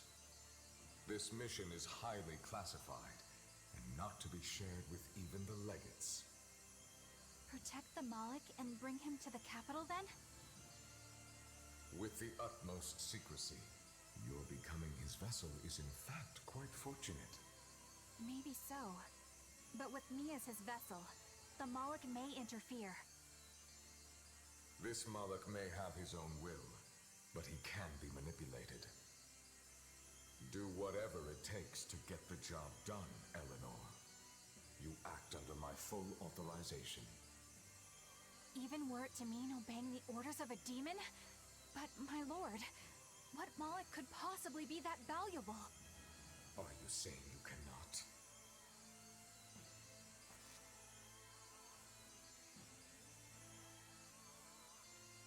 Shame is only a fleeting emotion. It is will and reason that ultimately prevail in the face of calamity. My lord, I live to serve the principles of your teachings. The Earth Pulse will soon close. From here on, you must use your own discretion to execute your mission.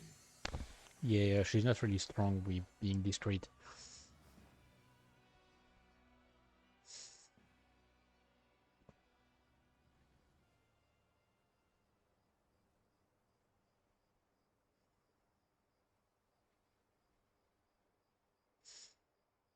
So I just went to like grab an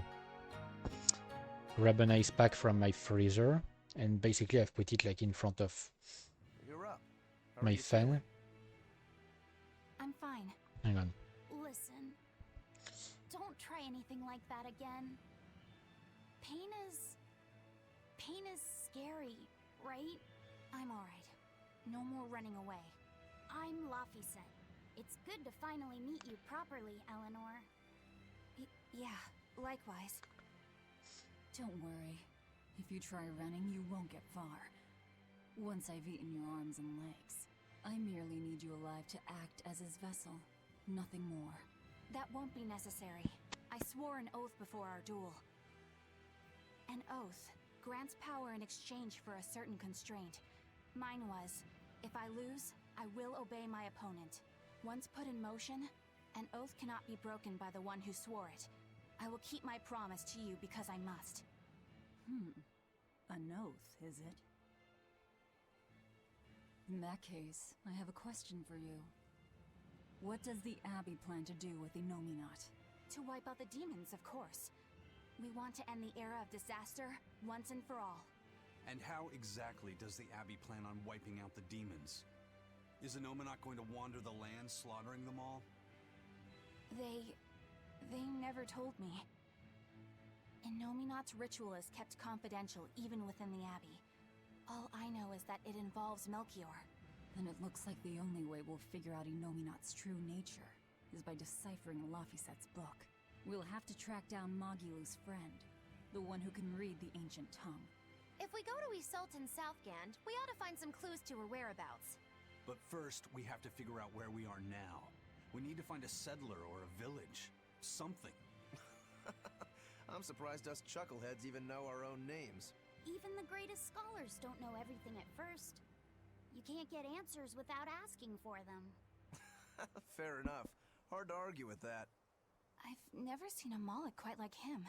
Eleanor, Your job is going to be to protect Laphicet, even if it brings you into conflict with other exorcists. Because if you turn on me... I know. Like I said, I can't betray you. Listen, Laphicet. If she makes any strange moves, I want you to stop her immediately, okay?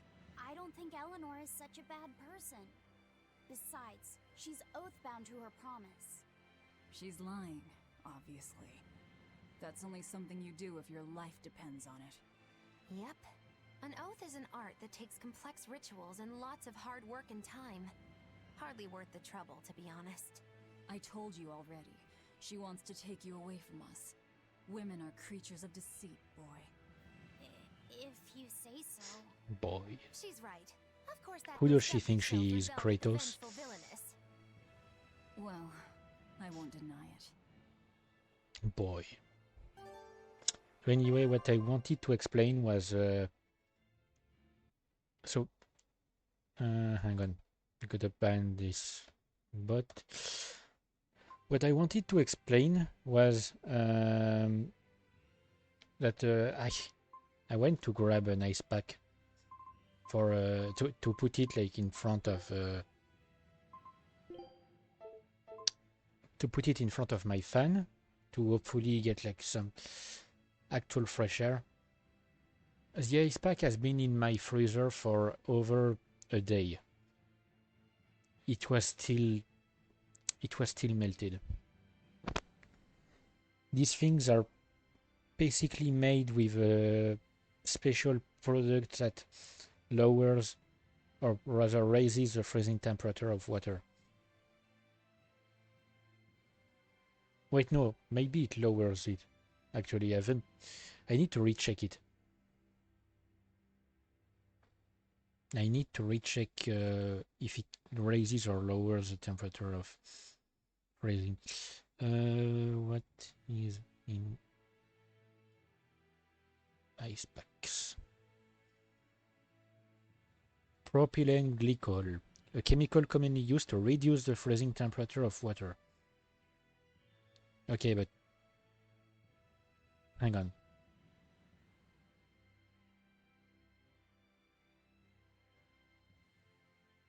Okay, yeah, no, yeah. No, these things are made so that water doesn't freeze, which is weird because most of the times they are actually frozen when I pick them up. But this time, no. Like, they refuse to freeze. Even though they're in the freezer is still working. It's freaking hot, is what I want to say. So, we now have our final party member, Eleanor, which I will not put in front in a fight I was told that women's looks can be deceiving. for now. But I'm not sure what I'm supposed to see. That's an age-old problem for men. You with me, Eisen? Aye. Women are fickle creatures at best. They lie as easily as they breathe, and men can never see through their deceptions. I totally feel you. Jesus Christ. Sounds like you've both been through hard times. Bunch of incels. The wounds women leave on a man's Sorry. heart take longer to heal than a cut delivered by a sword. It's Oh. that bad? Oh, I'm actually feeling fresh air. Tears, boy, and guard yourself well. That's my advice to you. Beware tears and guard myself. Don't put any weird ideas into Laphicet's head, you two. They're just facts. If you fill his head with any more garbage, I'm eating both of you. Yes, ma'am. Yikes. The swordsman and the pirate having troubles with women? Ha! Well, women are nothing if not difficult. I've the deepest sympathy for you both. What do you think of the ladies' reactions? Well, Velvet won't eat either of you, and Magilu didn't seem sympathetic at all. See? Appearances can be deceiving. And it seems you've absorbed the lesson well. Right. I'm not like that, though. Huh? Yes, some women use their tears to manipulate others, but not all do, and I, for one, despise such duplicity. The women who did that to Eisen and Rokuro are just the extreme. Yeah, I can see how much you hate dishonesty, Eleanor. Huh? Yeah, that's right. Be a good example for the boy then, so he doesn't end up like Rokuro and me. I intend to do just that, whether or not you ask it of me. Eleanor is a lot stronger than she appears. I will not give my 2 cents about what they say because I don't really have any opinion on the matter. Because, like, I'm gonna be honest, I haven't interacted with many women since high school. And the ones I knew in high school were pretty cool, I guess. I mean, one of my best friends was a girl. But I don't know, I don't really have any reason to hate or dislike anyone.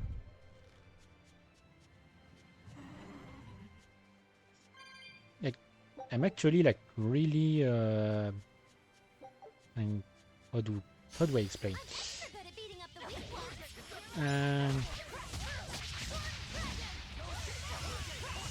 I'm essentially like not one to hate others. I'm not one to. I'm not one to hate others for any reason whatsoever. And for that same reason, sorry. For that same reason, I'm not one to hold a grudge. Like, I'm actually incapable of holding a real grudge. I can pretend. Like, there's a guy that I know that I've been pretending to hold a grudge against him for a while, but it's not really true. It's just take it if you want. It's just a bit. I think it's really rare. The way it sparkles. I think it might even be bright steel. But I can't really hold a grudge against people. Yeah, it's actually a rare metal used to forge weapons and stuff. You don't find it just anywhere. If there's bright steel here, that means we must be in either Endgand or Islegand. Both are a long ways off from Midgand. I doubt the Abbey has many people stationed out here. That's our pirate! Arr! Here there be treasures shiny and sentries few! At the very least, this could mean we'll be left alone for a while. Nice find, Laphicet. Thanks. Now wash your hands. Okay. Oh, wait. Oh. What's eating you, Laphicet? If people say you can't judge women at face value, does that mean you can with men? Sure. Men are simple creatures. Men are simple. Oh! You talk like you're an expert in all things masculine. But you can only speak for your own family. As if you're one to judge. And I'm sure you've charmed a magnificent lord to be your lover. Sure. What does he look like? Is he tall? None of your business. Don't tell me. He was always on the other side of a swinging door, so you only saw his feet? I see. What a lovely crush that must be. I read that story. It was a book called The Legs of a Man. Oh? I've never heard of it. I've read it too. It's a sad, bittersweet tale, but I enjoyed it quite a lot. I highly recommend it if you haven't read it. Maybe when I have some free time after killing Artorias. I just wanted to know if men could be judged at face value. I mean, just like women, depends on the person. Like, obviously, the way you interact with people, in general is like,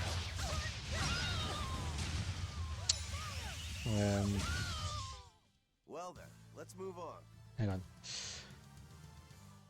Of course, the way you interact with people in general and the way you see them is like based on your own experience in life. But you can't really like expect one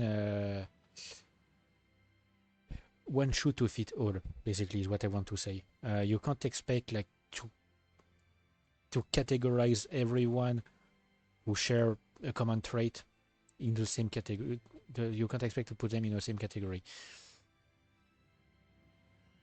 because obviously, like, each person is different in their own way. Each person has their own, like, you know, their own thing, their own story, their own dreams, the way they see the world, which is shaped by their own experience. Oh, wait, I'm getting a phone call.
Sorry.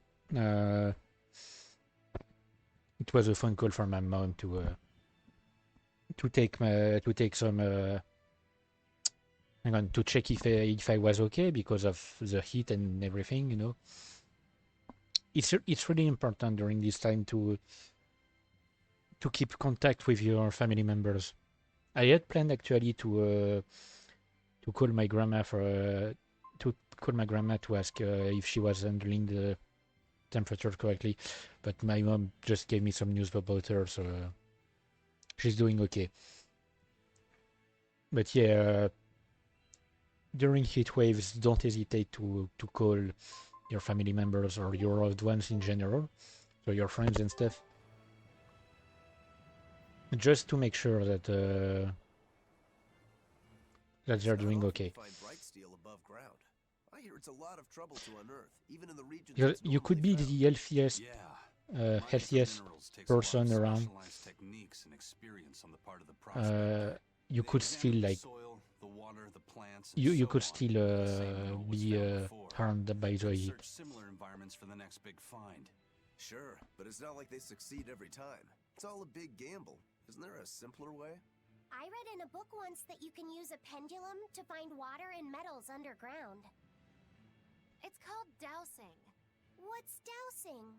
You hang the pendulum so it's facing the ground. Then you chant the magic word, magic kazam, and wait to be amazed. Sure. The little bit of ore on its tip will sniff out buried treasure in underground lakes like a bloodhound on a prickle bore. You don't seriously believe this. It's just like fortune telling. You win some, you lose some. That's why they call it prospecting. So, if pendulums are used for fortune telling, why the hell is Zavid running around using them as weapons? He uses wind to control its trajectory. I think it's easier for him to manipulate pendulums in a fight than something like a whip or a rope. Makes sense. Makes sense now. Yep. That seems pretty clever. He's probably also doing it to make himself stronger, too. Malakim broadly fall into 4 elemental types: earth, water, wind, and fire. Each strong or weak against the others. Wind beats earth. Zavid is a wind Moloch, so when he obtains earth element minerals, his own strength is boosted. I never realized Malakim could be so calculating. Then if pendulums react to a Moloch's powers, maybe they can actually do this dowsing stuff like Magilu says. Yeah, it's worth taking that thing seriously. Zavid might like to joke around, but when it comes to fighting, he knows full well just what he's doing. He puts an awful lot of thought into that weapon of his, if you ask me. You don't? I spare all my thoughts for my sweetheart. Yeah, right. You just like to cause trouble without putting much thought into anything. Some people do. So yeah, anyway, yeah, as I was saying, just keep an eye out. I mean, like, it doesn't matter how healthy you are, like, doesn't matter if you take care of yourself for the time, like, through dieting or working out or stuff. The heat can harm anyone. It can kill anyone. It's one of the most dangerous things around because it directly interferes with your bodily functions. Like if it becomes so hot that your blood changes its I was gonna say texture. I don't think that's the right word. But like, if it becomes so hot that your blood basically like doesn't flow properly, you'll eventually like feel it,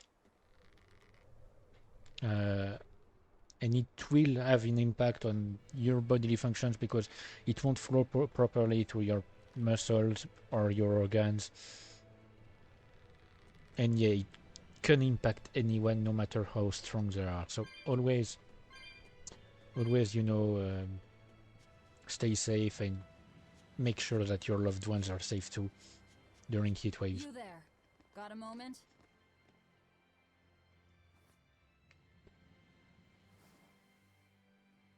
Gah! Are you guys with the sword breaker? The what? Get away from me! Great. I'm sorry, alright? Real class act, attacking as you apologize. Yeah, that's not the most clever thing to do.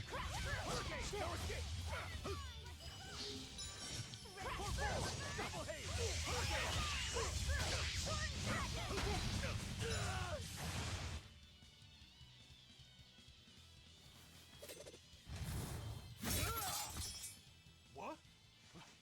My sword! Please, mighty demon, I beg you! I'll do anything, just spare me! I only wanted to ask you something. You don't have to worry. This woman here is an exorcist. Huh? Right. I'm Eleanor, a Praetor exorcist. Please, remain calm and hear our questions. You do look like an exorcist, but what are you doing with ruffians like these? Top secret Abbey business. That's all I can say. Now, can you tell us where we are? And are there any ports nearby? You don't know? You're on Cadnick's Island in Islegand. The port is at the other end of that ravine. I'll send a Sylph-J to the Von Altia. Thanks. One more question. Who's this Swordbreaker? Ah, he's a demon. Causes lots of trouble around these parts. He only attacks sword fighters, and he breaks their blades. He's even taken down a number of praetors. Hence the name Swordbreaker. He wields a fine sword, clearly forged in a foreign land. I tried to find his lair to steal the weapon for myself, but that's when I was attacked. A foreign sword. I'd be careful if I were you. If he spots that sword on your back, you'll be in a world of trouble. Sounds like a real nasty fellow. Well, he tries to pull anything on this demon, and he's in for one munchy crunchy surprise. You folks are all crazy. Yep, Either way, they are. I'd say this is a blessing in disguise for you. You're lucky to still be alive. Take this chance to abandon your life of crime.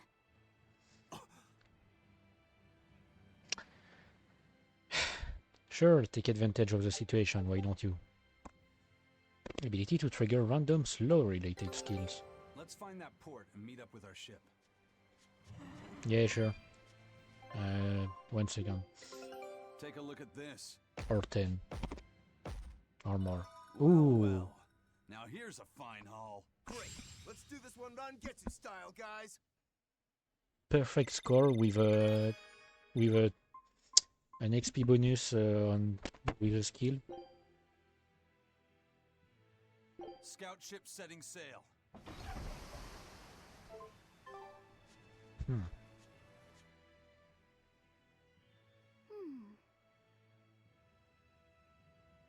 Can you read any of this old writing? No. I've studied many languages, but I've never seen script like this before. Can you read it, Eleanor? I've never come across this language either. Where did you find a rare tome like this? Well... It was a lucky find at the capital. What can I say? The kid loves to read. I was surprised to see how many Malakim like to read. Bienfu does a lot of reading too. I didn't know that. It's true. I'm not sure what he's been reading though. Did someone call for me? Um, Do you like to read too? Oh, yes. Books are a treasure trove of knowledge. But I'm a greater Malakim, so the literature I enjoy might be a bit above your level, Laphicet. How to talk a human female into becoming your vessel. And physically escalating with cuties. I don't want to know what this class book is about. I don't. Physically escalating. Don't. What No, does that stop. mean? Stop asking. You really don't need to know. All right. Yeah, I'm confiscating all of these. And I have some questions. Bienfu, you better be ready for a thorough interrogation. I mean, you brought this on yourself. You literally talk about them in front of the girls. To the kid. Like, really.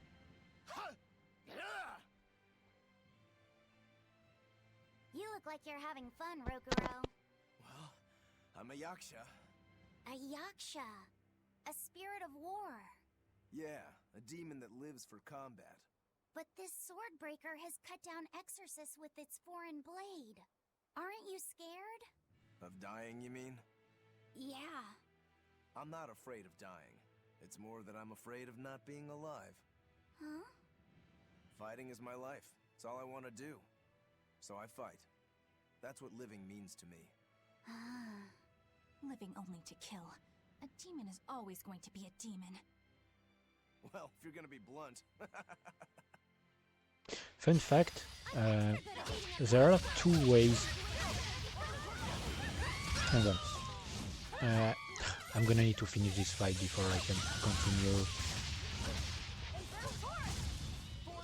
If I want to focus. Okay. So fun fact, there are 2 ways that yakshas are represented in art and stuff.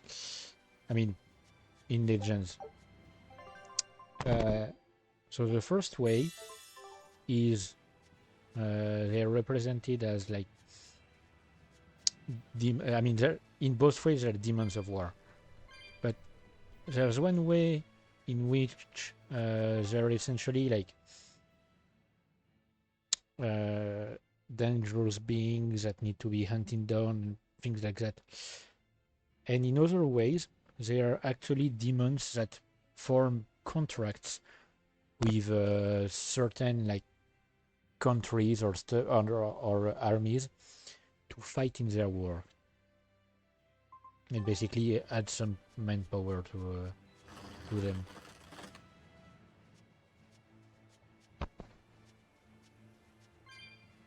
So it really depends on what you read, but in some things the yakshas are seen in a negative way, in some they are seen as in a positive way.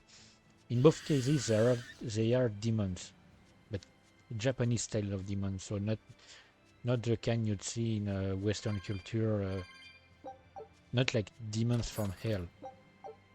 They're more like monsters, like inhuman beings that are born for war. Oh wait, I misclicked.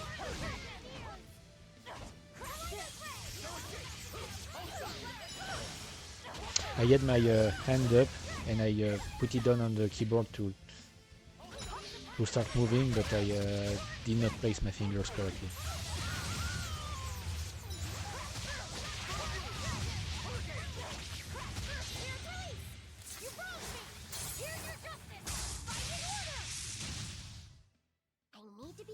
Not to misuse my power. Shows the number of unopened treasure chests on the minimap. Oh yeah, I'd forgotten about this one. And I'd forgotten that it was here. It can be really useful if you're specifically playing to loot. Like if you're really interested in looting stuff, you can see, so here we can see above the minimap now, there's a chest with the number 3 written. Which means there are 3 chests still unopened around here.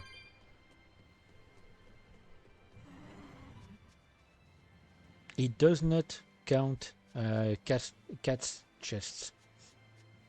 Only normal chests. I mean treasures.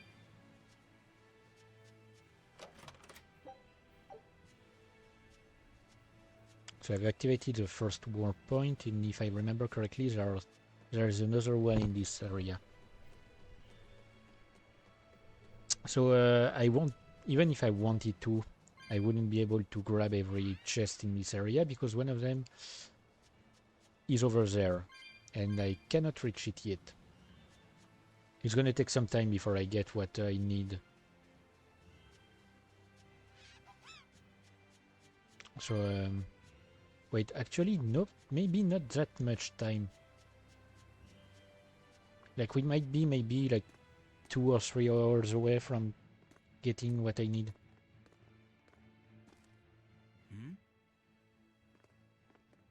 What's wrong?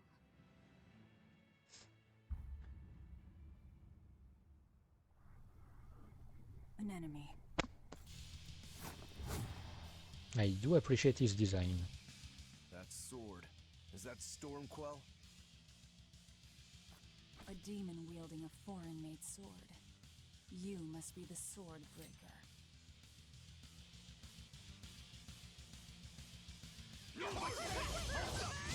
Come on, dude. Not much for conversation, are you? Silence, they say, is only commendable in an ox-tongue dried and a maid not vendable. If you say so.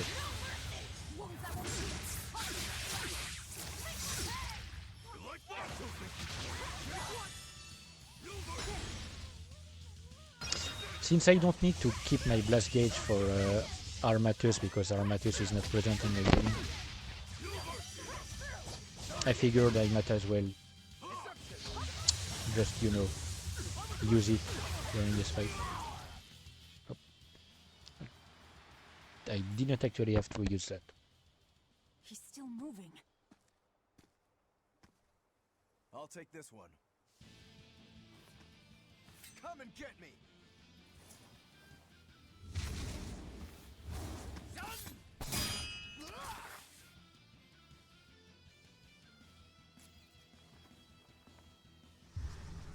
Good, a challenge. Look out!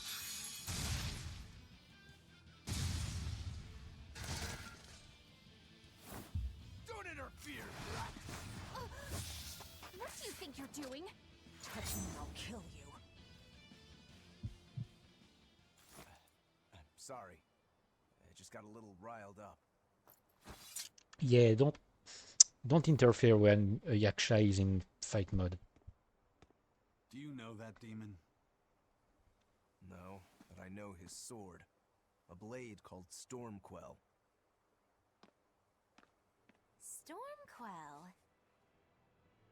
Whatever. It doesn't have anything to do with us. Let's just get to the port already.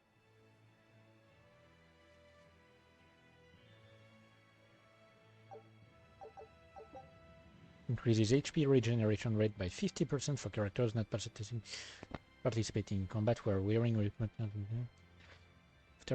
Okay, great. Good to know. Just realized.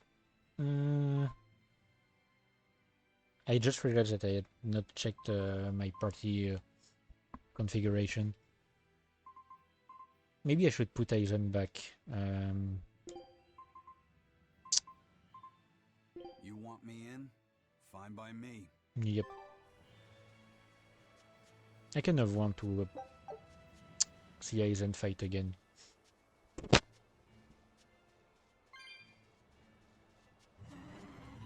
Laphicet, I'm sorry about what happened back there. I thought he was going to kill you. Yeah, I know. You were just doing what you thought was right. Yeah, maybe so. That's good then. I didn't give you a clear enough warning to stay out of it. If it ever happens again, I'll give you a proper warning. You really don't want me to help you? Even if your life is at risk? Yup.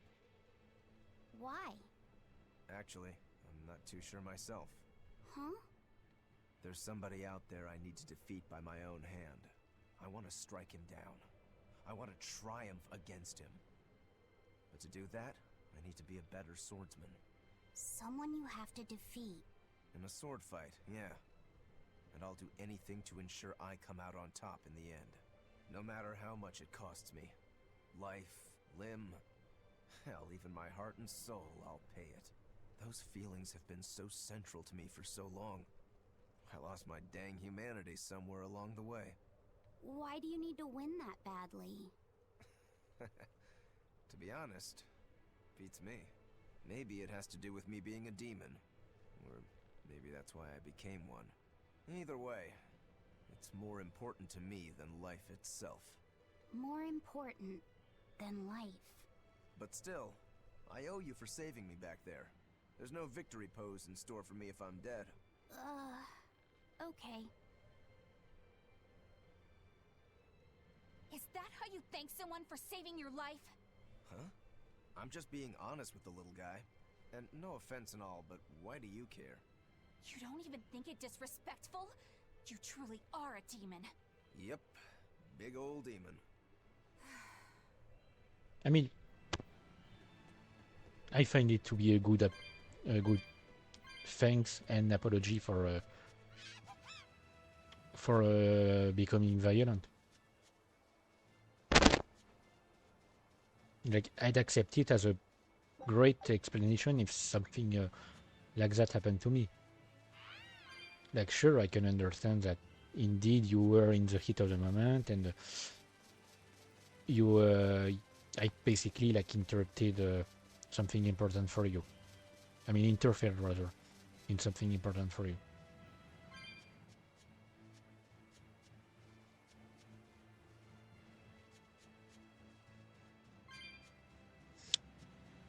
That's probably one of the reasons why I don't really involve myself with people, because I always feel like I could at some point by accident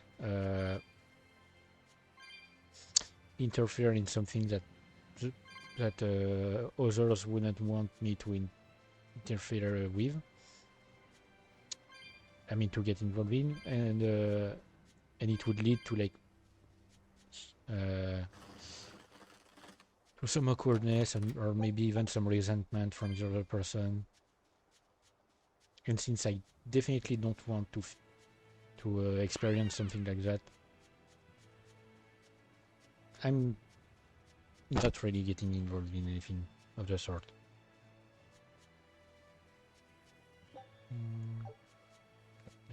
Just wanted to check something.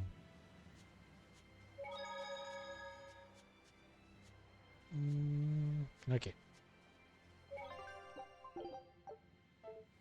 So, the tunnel.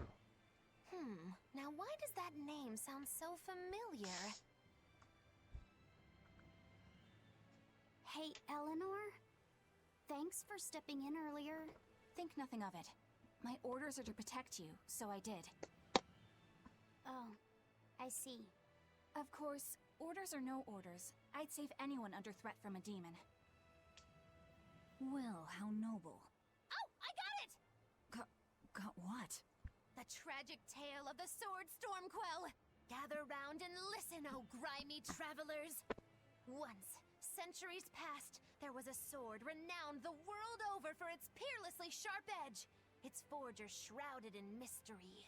So mighty was each swing of the sword, it produced howling winds that could level mountains. No other sword could match its power. The people, in their superstition, began to call it the God Blade. This God Blade, is it Stormquell? Shush! The tale is merely beginning. Now, there was one man who was truly enamored with the God Blade. His name was Kurogane, a blacksmith of wondrous talent. His heart was set on forging an even greater sword, and he had a name in mind for this sword. Stormquell, the sword to conquer the God Blade's roaring winds. And did he make it? Kurogane forged scores of challengers to the God Blade, but each would-be Stormquell was shattered by the implacable howling wind. Some say the wielder of the God Blade chopped off his head. Others say he took his own life. The truth is lost to the dusty cobwebs of history. But perhaps he, and his grudge towards the God Blade, somehow yet live. A grudge that spans centuries. You hear tall tales like this all the time.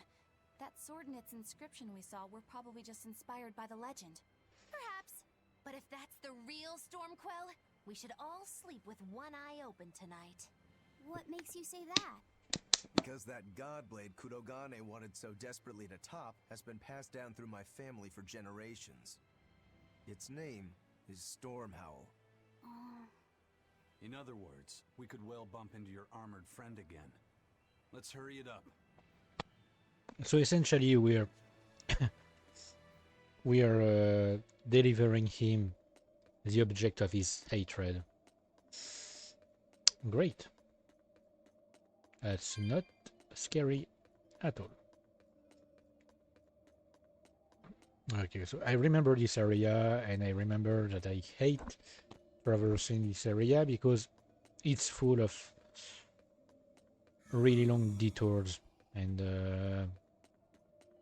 lots and lots of dead ends and hidden rooms.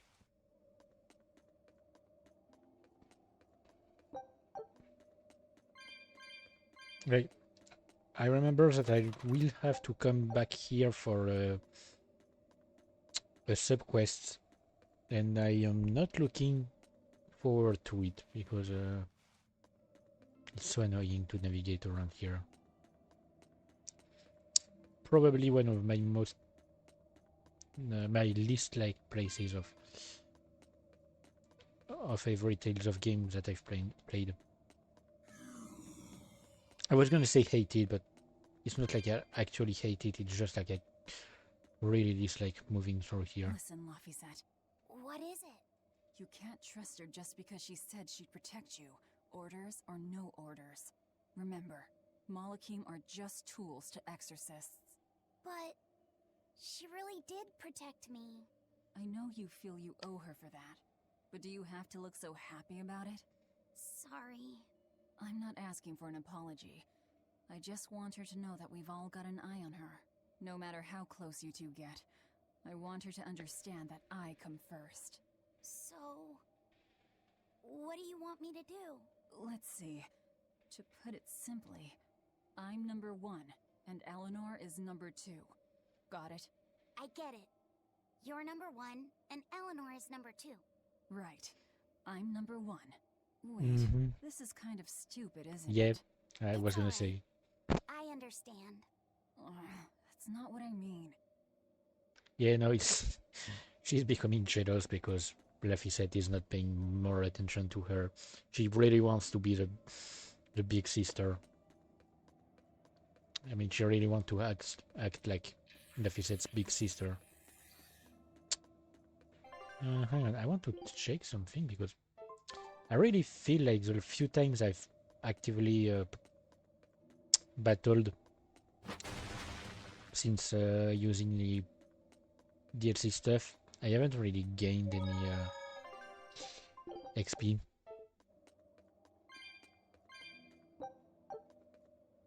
A candle? What's that doing here? Oh, I think these were used to keep robbers away, like wards around old kings' tombs. I've read about this.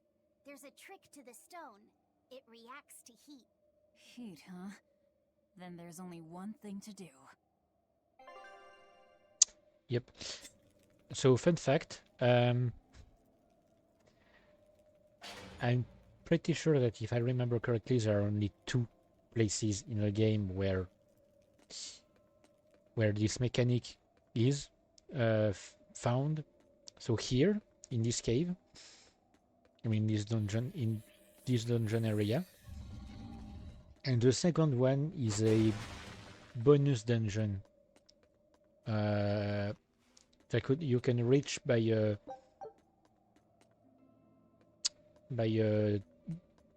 liberating enough catses and gaining access to the cat's corner.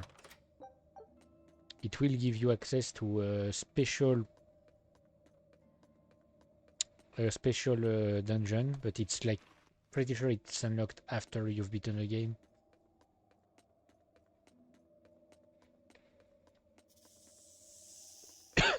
So yeah, it's a bit weird to have to put a special mechanic that's only available in 2 places.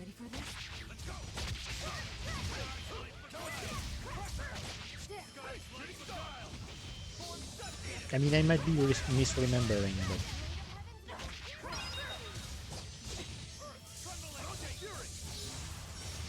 Oh, I just realized... Hang on. Hey, is everyone alright? I just realized it's a bit weird to have the Earth Temple here. Basically like at the same place where you find the wind trial in Berseria. It would mean that the location of the Empyreans / Lords have been switched over the years. Double the effect rate for the first strike in battle.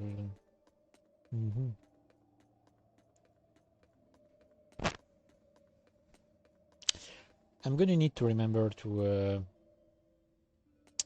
speak to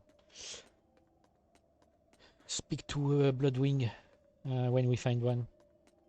There's gonna be one at the port, I'm pretty sure, but you'll see. We'll have a bit of a detour.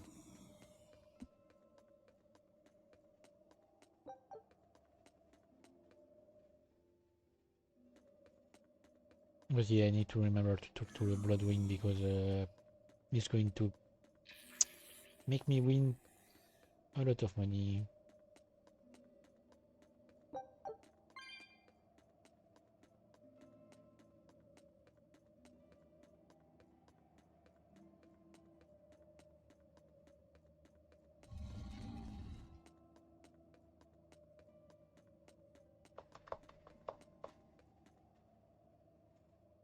The port on Cadnix Island is through the tunnels beyond the seal door. Yes, that information was free. You know, I should probably like try to buy more stuff. Just so that I can bring my level higher, and I've just realized that I've completely forgotten to sell stuff like last time. I'm only buying one. Sure, Horizon. So Velvet Tyson.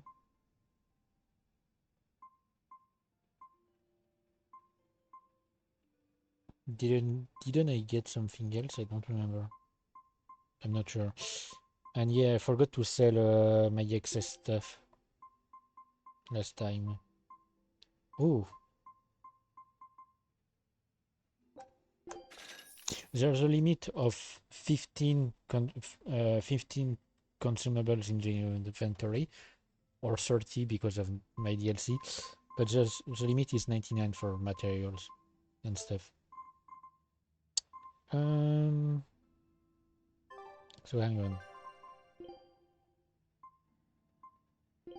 Let me remember exactly what I got. So this for her. Aizen, I got you. What did I get him? This. Man. Why do I keep forgetting stuff? I'm pretty sure that's all. Let's hope.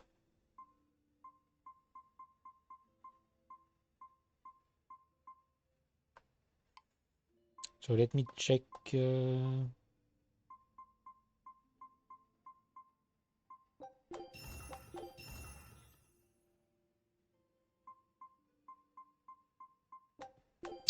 Good thing I went to buy more water because I just finished the last water bottle of my last pack.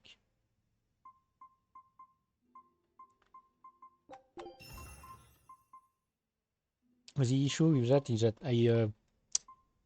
I can't handle plain water, and I certainly cannot handle tap water, especially from here. It's not really good.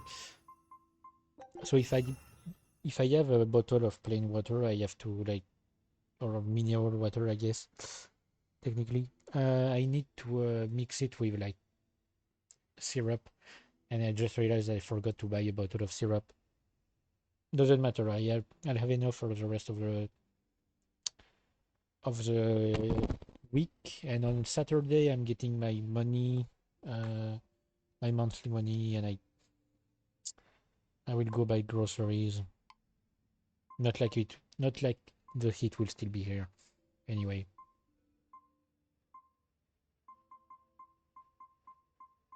Thankfully, after tomorrow, it will be good.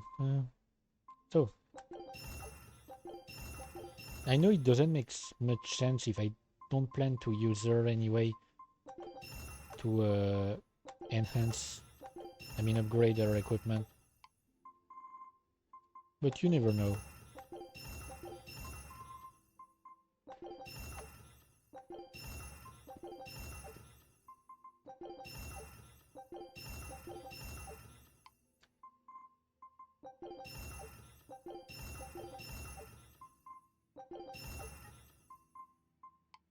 So one thing that I would like to do is reach the port,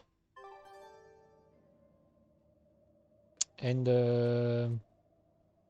after we've reached the port, end it with the game, and depending on the time left, maybe switch back to some open guesser, or I don't know.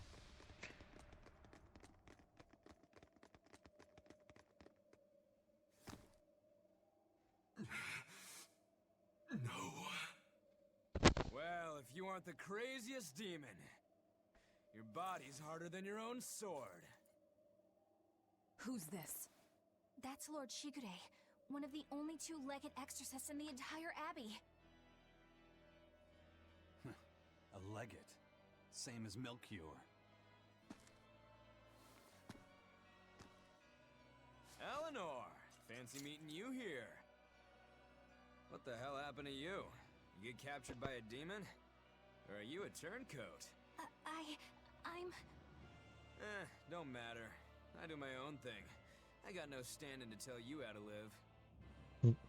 Still, today's my lucky day. Never thought I'd encounter the one and only Stormquell. Shigure, I think someone over there wants your attention. He looks lonely. Remember her? You're right, I'm being a jerk. Just can't pass up the chance to tease my little brother. Can I, Rokuro? Your brother? You haven't changed a bit, Shigure. You go blind, dumbass? I'm bucket load stronger now. You're the one who hasn't changed, I bet. You still hung up on trying to take me down? The one you want to beat in a fight? That's him? I'm not who I was that day either, brother. Oh, wait. You're a demon? Now it's getting good. But I wonder, has that really changed anything? Oh, I love the design of his sword. When my real storm howl breaks your sad reject again, you gonna piss yourself like last time?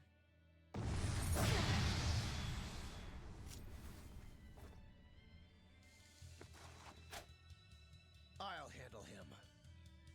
Laphicet, no matter what, I need you to stay out of it. All right.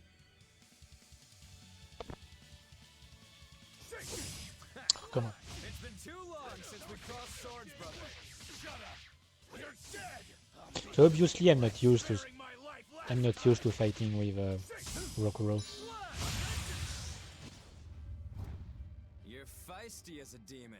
I like it.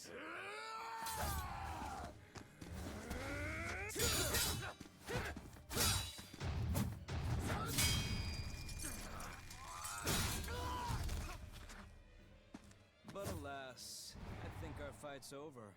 Rokuro! What? My body! I said stay out of this! We're just getting started here! Oh?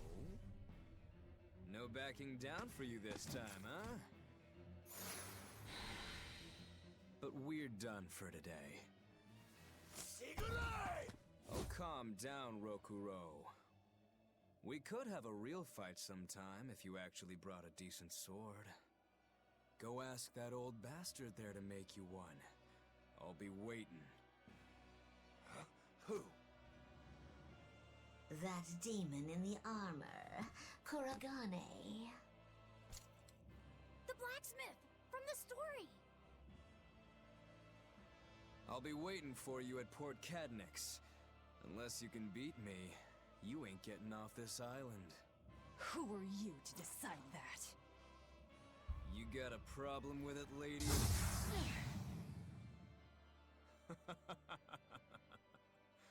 Best of luck, you demons. You'll need it. Lord Shigure, sir! I'm on a high-level mission. Eleanor, babe, I get it. You've gone rogue. Have fun with that. I see you again. I'll kill you.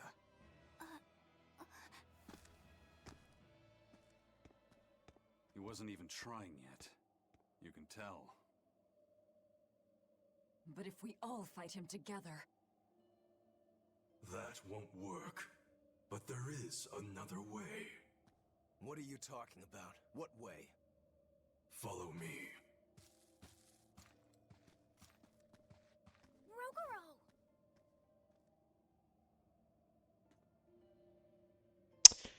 So yeah, as I was saying, remember, I think her name is Morgreen, the cat that became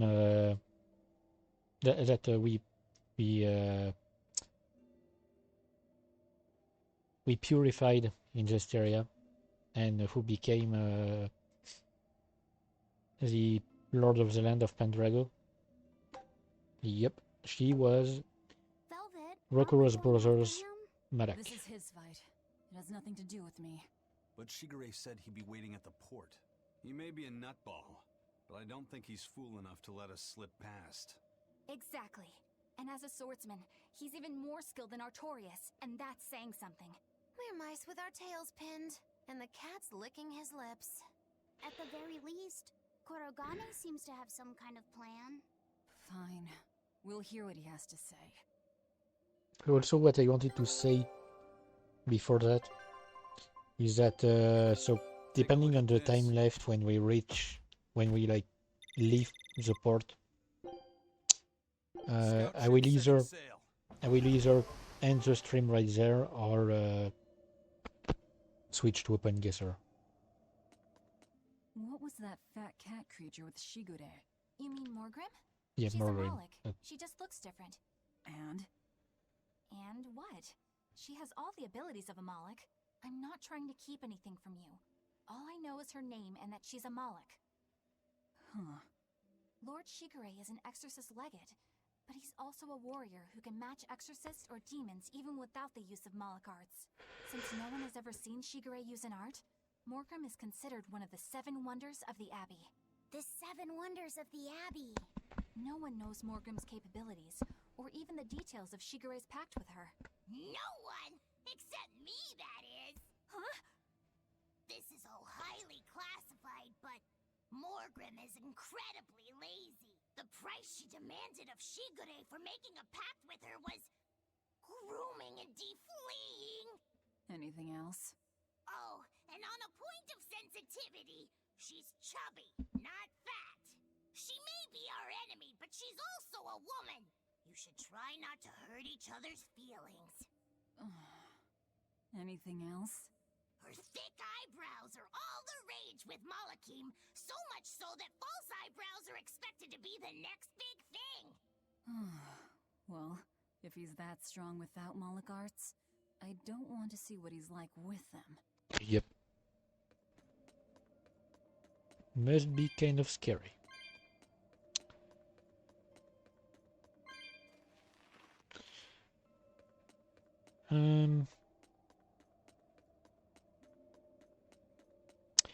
So yeah, this area is one of the places in that in this dungeon that I don't like.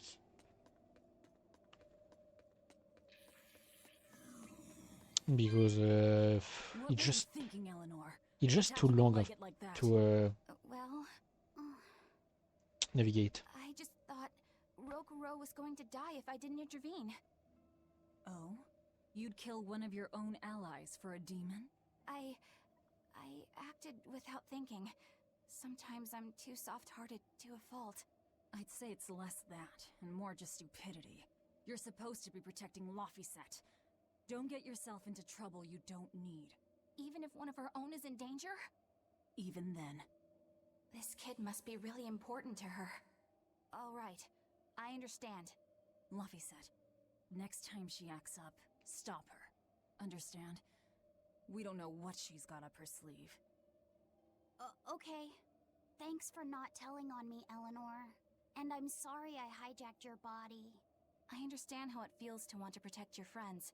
The problem's with those demons, not you. But I think Velvet has the capacity to feel the same way too. At least when it comes to her brother. Is that why you're staying with her? I'm not sure. It's hard to say. I have to figure out what's going on with this group.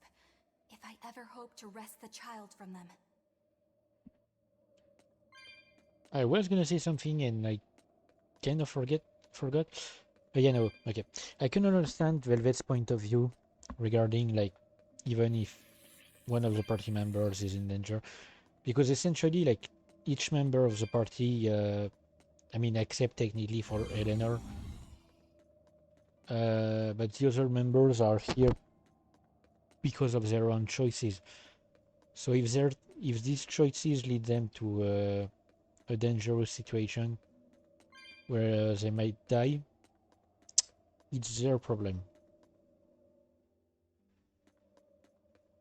It's not like it's not like it's a group that's formed from a long-lasting friendships or a form for a specific objective that needs everyone present to accomplish.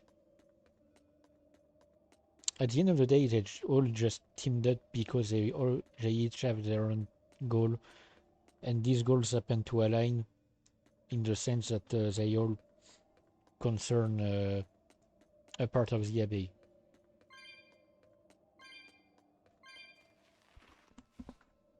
So even if a party member is in danger, I mean, even if something happens to a party member, it's not something that would impact the entire team necessarily.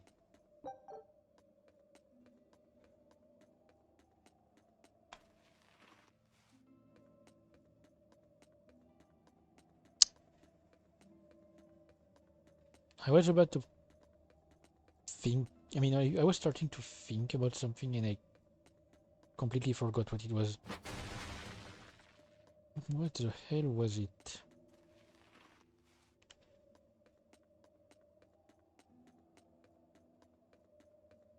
Because, like, I remember, I mean, I know I wanted to talk about something that I had thought of, I mean, I had thought about before. Like, essentially, like, I was thinking of what if something had been different in the past, a specific thing, what would the story be instead, but I don't remember what exactly event I was thinking about. And I don't even remember if it was really about Tales of Berseria. Might have been about something different and just a thought that came back to me after forgetting about it. It feels more like something that I had started to think about like yesterday and then forgot about, and it just came back to me.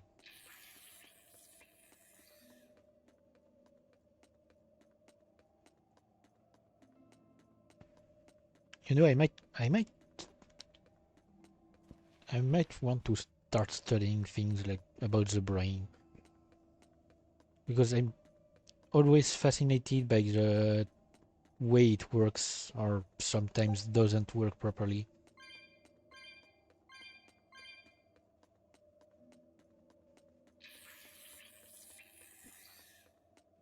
The only problem is that I'm not cut out for being in a class and learning about stuff in class. I can't stand being. I mean, I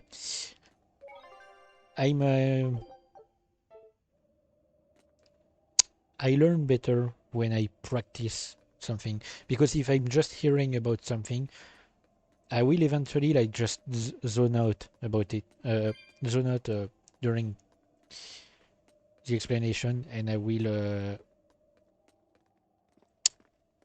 forget about it.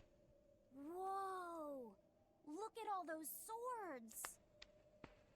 That's what happens when the legendary blacksmith Kurogane toils so hard he forgets to die.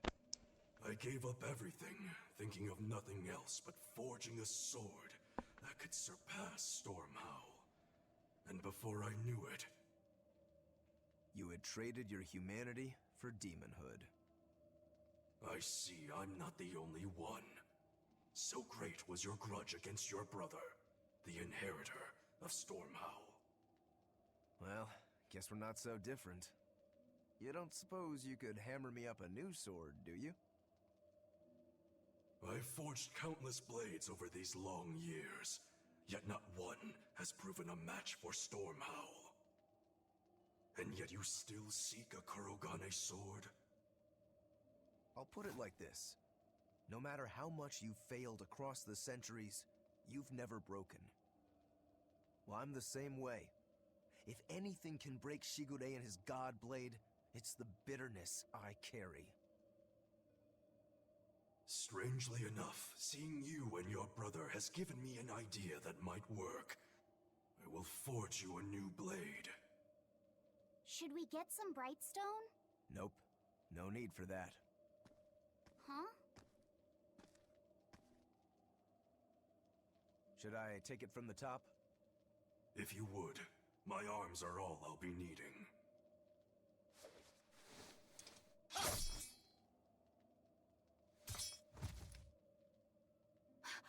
What are you doing? Don't be alarmed. I'm just cutting free some raw materials for the sword. You see something new every day. Yep. You need his head to make the sword? That's right. With this fine clump of pure resentment, I shall forge your imitation Stormhowl anew. No. I only keep this imitation as a reminder of how weak-willed I was in the past. To defeat Shigure, I've perfected the art of dual wielding, a secret Rangetsu technique. All right. If that's what you prefer, a pair of short swords it is. Can you imagine using your own head to forge a sword?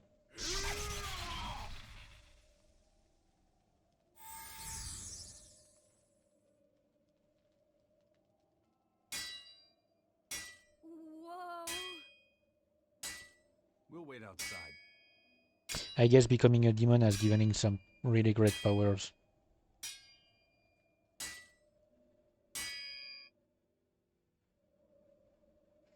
Oh, Jesus Christ.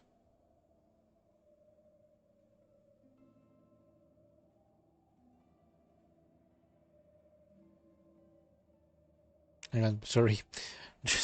I just checked my notifications and there was something I was not expecting to see. Of course it is.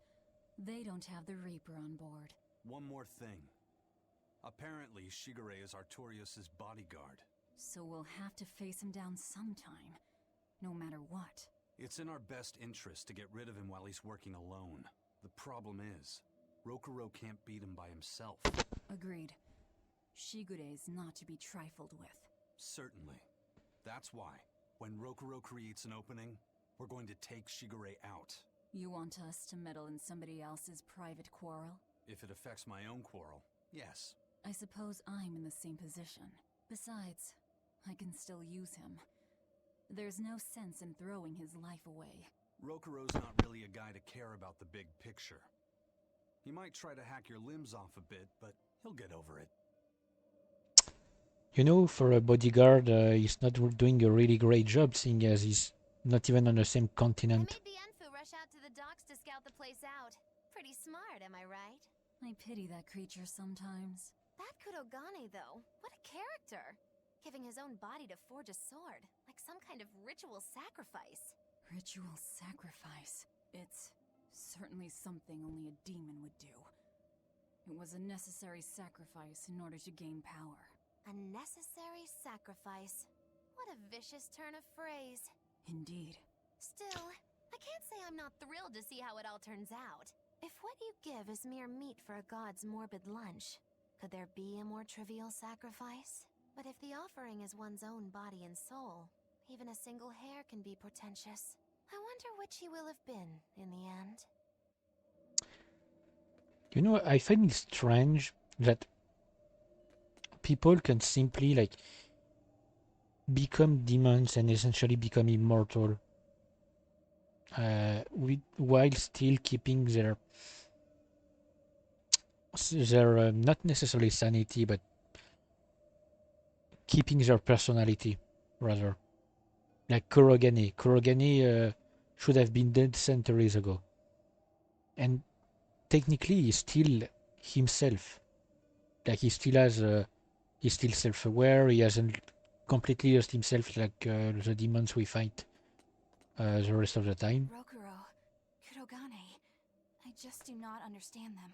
You saw them. Demons. We're crazy. Sure, but they go through life with such crystal clear sense of purpose. Even demons have things they're not willing to let go. Or do you think us mere animals, running around killing people left and right? I know. I understand demons still have a certain consciousness, But I look at those two and they seem passionate, like normal people. Well, I've yet to meet a human so passionate he'd chop his own head off. Do you have a purpose like they do? I do, in fact. Ever since Artorius used my brother as a sacrifice. Typical demon nonsense. The Abbey exists to protect the people. Yes, sometimes cold, painful decisions need to be made to protect the many. But they'd never stoop to human sacrifice. Besides, Sure, keep believing Artorius it. will cleanse the world of... If that's what you think, ask the precious shepherd yourself. Ask him just what he did 3 years ago. He wouldn't. He'd never... Sure, keep lying to yourself. Whatever helps you sleep at night. His brother, even if it kills him. And Kurogane had his own head lopped off just to forge powerful swords. How do those two find it in themselves to go so far? It's just how they are. They're demons. Not exactly I mean, once you have nothing else But I also kind of admire it. left. But me, I don't have anything I'm that desperate to accomplish. Not yet, you mean. In time, you'll find something. You really think so? Almost certainly. But don't feel you have to go and risk your life over it. You're not a demon, and you should stay that way. You deserve a normal life. Okay. But never mind. Just the foolish ramblings of a demon girl. Bad news! A group of praetors have left the docks and are headed this way! They said they were coming to purge Eleanor the traitor! Purge? Velvet, what do we do? We take them head on. And you're fighting with us, Eleanor. An order, I presume. It is. Protect Laphicet. And defeat the exorcists. All right. I understand.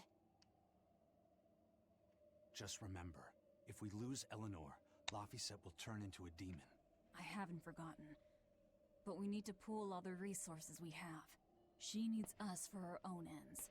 And we'll use that to our advantage in this fight. Just don't push your luck too far, Velvet. And so recently was she a noble, upstanding young exorcist. How quickly one falls when entering Velvet's dark orbit. Ask me if I care. And I mean, I guess it's like a form of testing her to see if she's willing to, I mean, if she's ready to stand against everything that she's lived for all this time. And I wanted to say something else. So yeah, regarding like the way Rokuro and Kurogane act, the way they can keep going on, it's basically like desperation comes when you have nothing else left, basically. They don't have anything left to strive for, they don't have any regret, they don't have anything that can bring them comfort. And so essentially they're only left with one thing, the goal they have in mind. Sorry. The goal they've set in their mind. And that's the only thing they have left to attach to that basically like makes them want to live, to keep on living.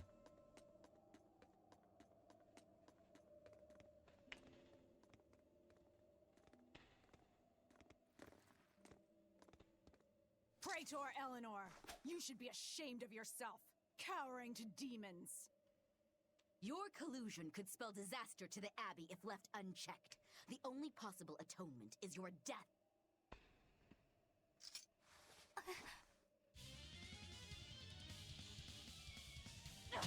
And she can't even tell them that technically she's not going against the Abbey itself.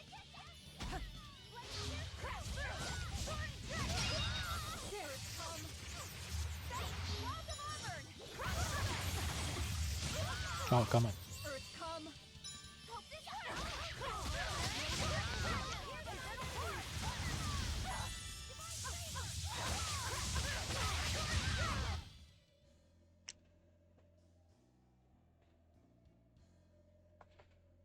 You've betrayed the people and sullied Artorias' ideals.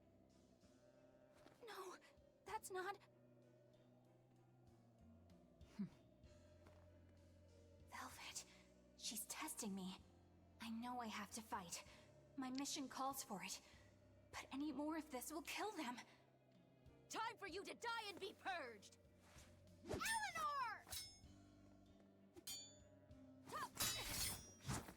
I can't do it. I can't kill them.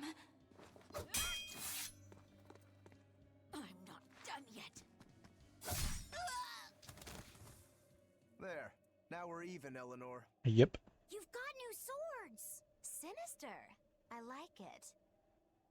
I take it you're ready. Yeah. All that's left is to kill Shigure. With me as a witness. I... Keep on fighting like that, and you'll be killed. And if you get killed, Laphicet will lose his vessel. I know that.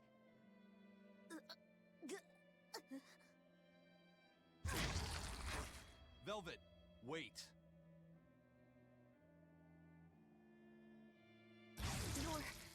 You're not going to kill them? I'm just not that hungry right now. I've got new orders for you. Fight the exorcists, but make sure they don't die. Understood. Yeah, that way like, it will like convince her to fight with her full might.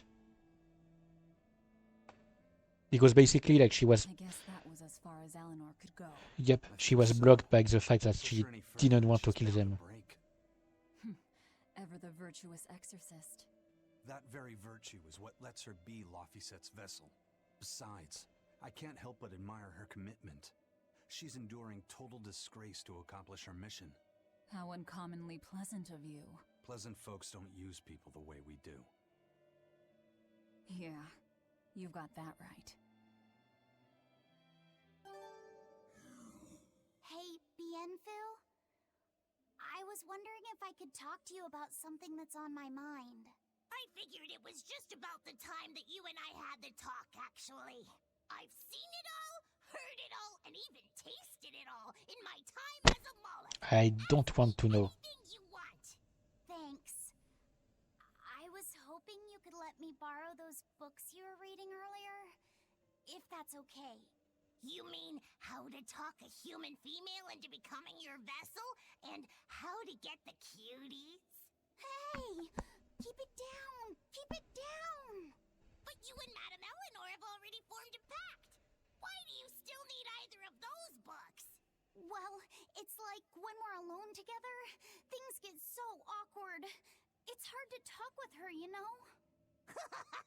That happens a lot with Malachiman vessels who are still new to the whole thing. I've been there. In that case, I've got an even better book for you.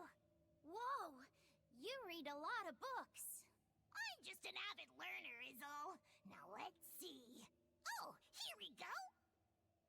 Hot Spring Topics. Bearing your body and your soul.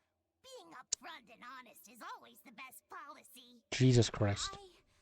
I don't think we'll be bathing in any hot springs together. Do you have anything else? All right, then how about after bath party games? Dropping your defenses and your towels. Bienfu, I'm going to hit you. Trying to get us naked.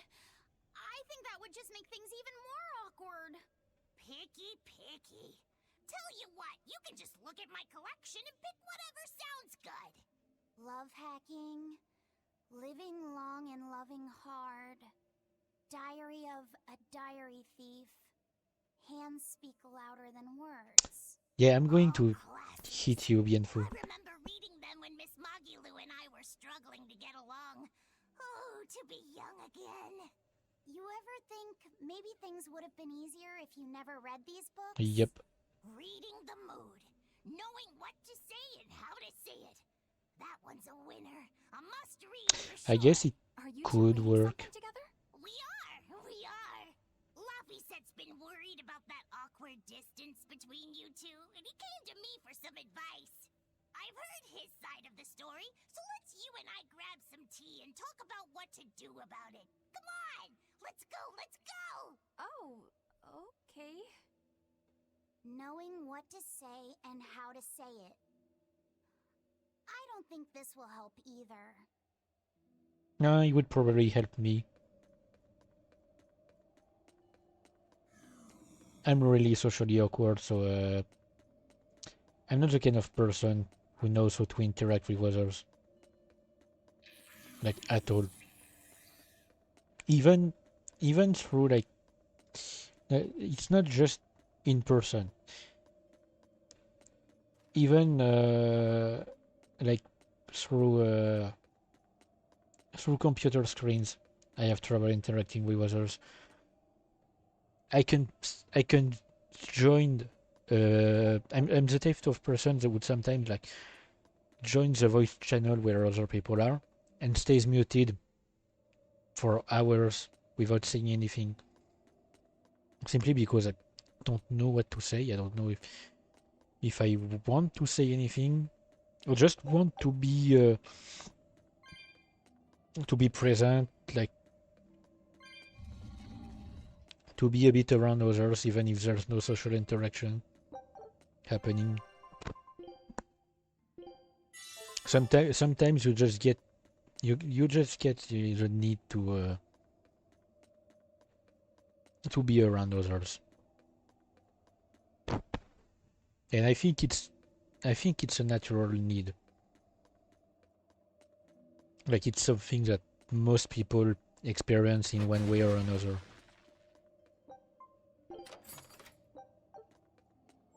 Even if you don't necessarily admit it to yourself or to others, like having social interactions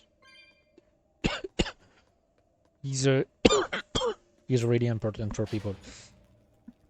It's been shown actually that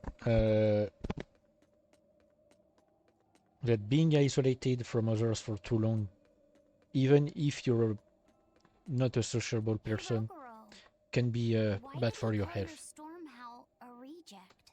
Well, you see, when blacksmiths make swords, they don't just make one at a time. They make a whole bunch. The best one of them all is the one that gets presented to the sword's commissioner, while the rest are tossed aside. Huh. I didn't realize the standards were so high. The head of my clan gets the real Stormhowl, and his siblings get the remainders. So one is real, and the others are imitations? I guess so.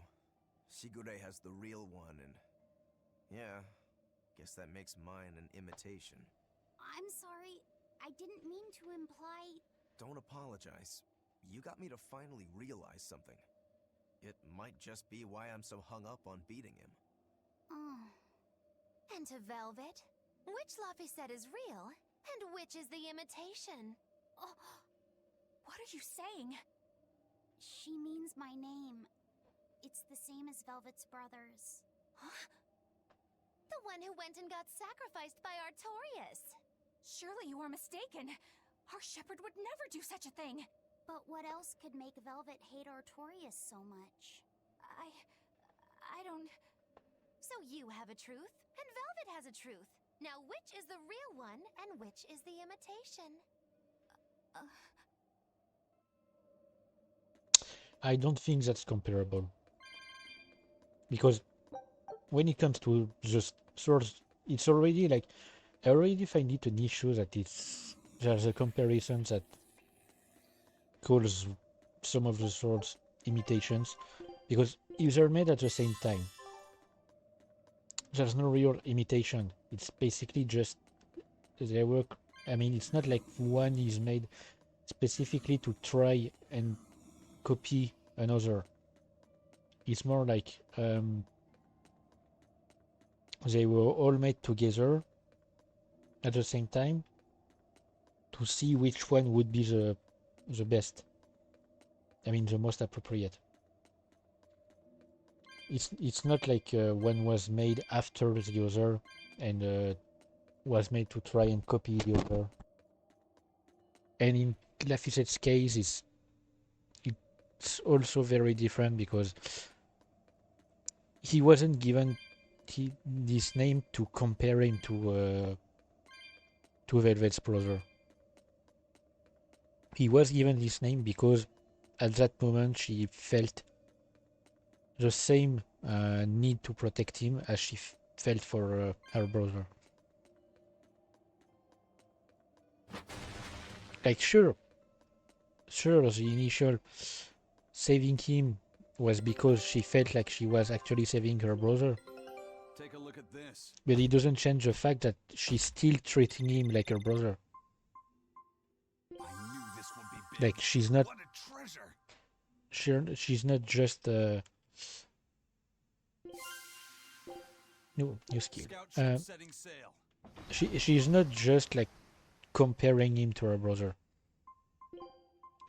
It's more like it's a way for her to cope in a way, but she doesn't see him as just a tool to cope or to fight these feelings, this need of protection. She actually cares about him. It's just like, so you can't really say that the Laphicet we have in our party is an imitation of the other.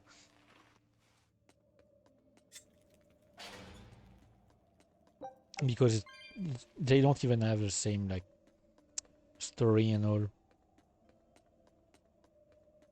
I mean, I guess no. I wanted to say something, but it could be considered spoilers. I mean, it would be absolutely spoilers, rather. Anyway, we're almost to the port. Let me check. Yes. You and Shigure Okay. both use the Rangetsu style. But to me it looked like you both fight completely differently. Why is that? Our school encompasses two distinct forms. To the outside world, we're known for fighting with a single greatsword. But we also study dual short swords should need arise. So, Shigure uses the greatsword, and you use the short. In most schools, wouldn't the secondary technique be used primarily in support of the first? That's true for us as well. We learn the dual short swords to provide sparring partners for those studying the greatsword. Then why would you handicap yourself against Lord Shigure? He's no mere swordsman. As I'm painfully aware, Shigure is a true master. We trained together since we were small children. I was his sparring partner for 10 years. His skill with the greatsword is godlike. So, in order to beat him, I took up the short blades. To our school, it might be secondary, but it's what I know best. You're badly disadvantaged in reach. If I eliminate my fear, I have a chance. If I can control the terror of being split in half and I can step inside his guard, he'll have 2 times the trouble. Eliminating fear, huh? A style for someone who's lost his humanity. Right? It's like you two brothers are the very swords you carry. Huh? Stormhowl, a godlike sword known to all as the strongest there ever was. Stormquell, burdened by the ceaseless struggle to best the other. One, an exorcist who walks in the light. One, a demon moving through the shadows. The only thing these two polar opposites want is to cut down the other. Precisely! Both are renowned blades. But I don't see what exorcists and demons have to do with it. I mean, depending on how the fight goes, Rokuro can have the biggest advantage. Because, sure, the longsword has a great reach and can cut you down from a distance, especially Stormquell's Stormhold's power that allows it to strike from a great distance by using the wind. But once you get past that range, once you get within that range, rather, the longsword won't help you much. Won't help rather the other person much, because they won't be able to hit you since you'll be like right next to them. And if you have short swords at that time, you have the best reach, because it's a really short reach that essentially can hit the other really strongly if they have no means to defend themselves. So it's an advantage when you manage to cut the distance between you and your enemy. You're actually the one with the most power.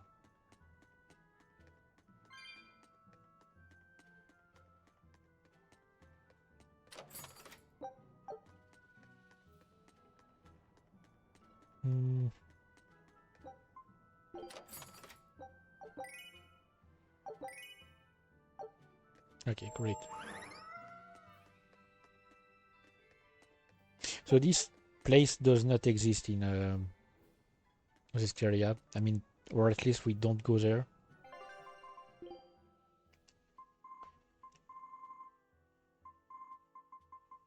No, these are the same things available at the turtle shop, I think. Ooh, but a slow word for Laphicet.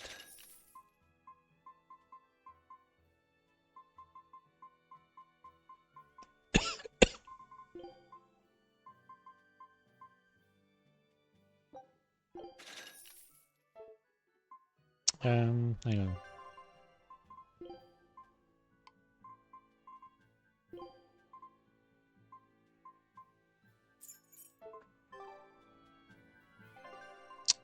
Dismantle. I'm gonna do the same thing I do every time. I mean, as long as it's needed.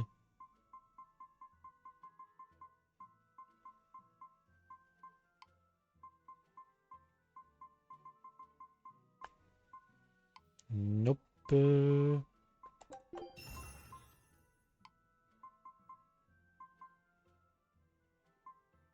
Okay.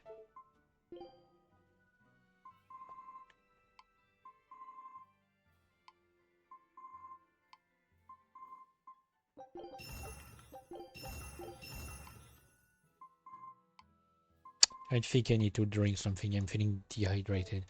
But doesn't matter much because we are approaching the end of the stream anyway.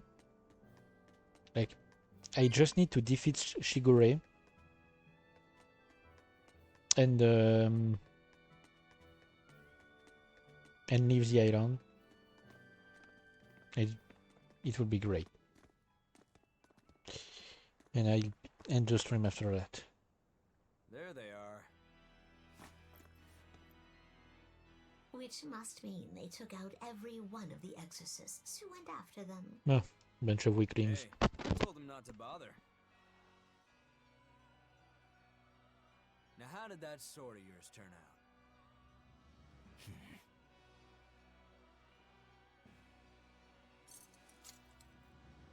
Fine, I'll find out for myself.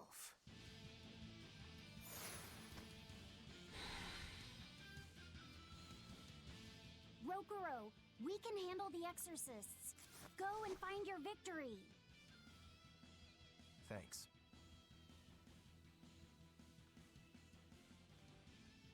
All right, let's get down to business. Yeah, I mean, if Shigure is going to bring Exorcist with him,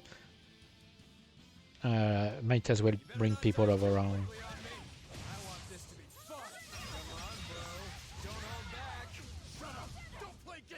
Okay, so the Exorcists are already gone. Okay, great. And Shigure is almost gone as well.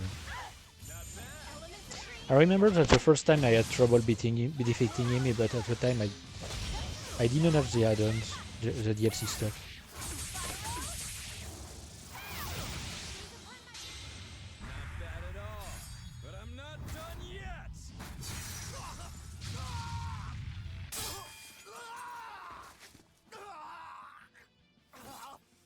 You put up a good fight, I'll give you that.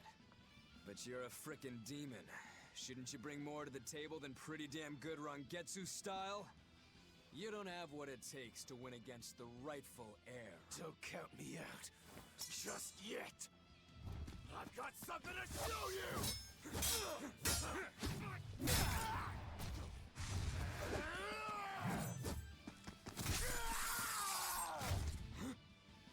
Take this!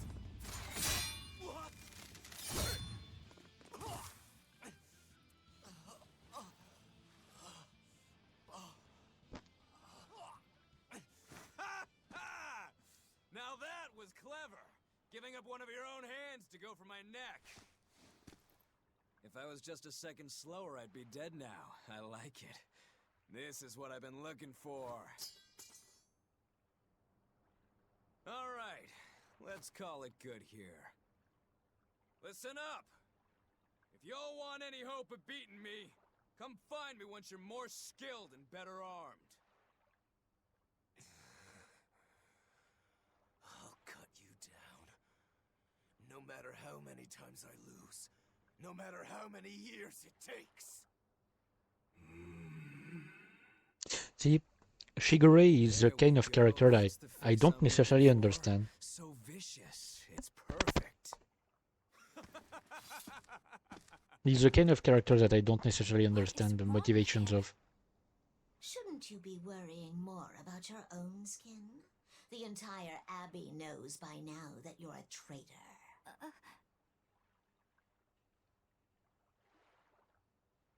That guy, he was really strong.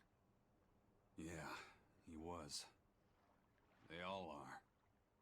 But we will beat him if we must. No matter what it takes. The Von Eltius here. So yeah. Let's get going. Yeah, Shigure is the kind of character that I don't really understand because Please, take me with you. why would you be so focused on I'll make a fighting? sword that surpasses Stormhowl yet. I know I will. I mean, I guess For another blade to beat Stormhowl, its wielder must be a swordsman I guess of it's unmatched skill. I guess it's the adrenaline rush. Because I know that for some people adrenaline is basically acts like a drugs. It's adrenaline basically acts like Make someone wear it. I mean it's really addictive. You heard him, Kurogane. Many thanks. Okay, we're off to find Grimoire and decipher the book. You know where we're going, right, kiddo? Yeah, we're headed for the Isolde Archipelago in Southgand. So yeah, I guess like adrenaline could be his main focus, but I don't really understand that idea. I mean the state of mind of like constantly training for battle and just hoping for someone strong enough to take you down. Like, what's the deal with this? What's the real end goal? A random paralysis related. Okay.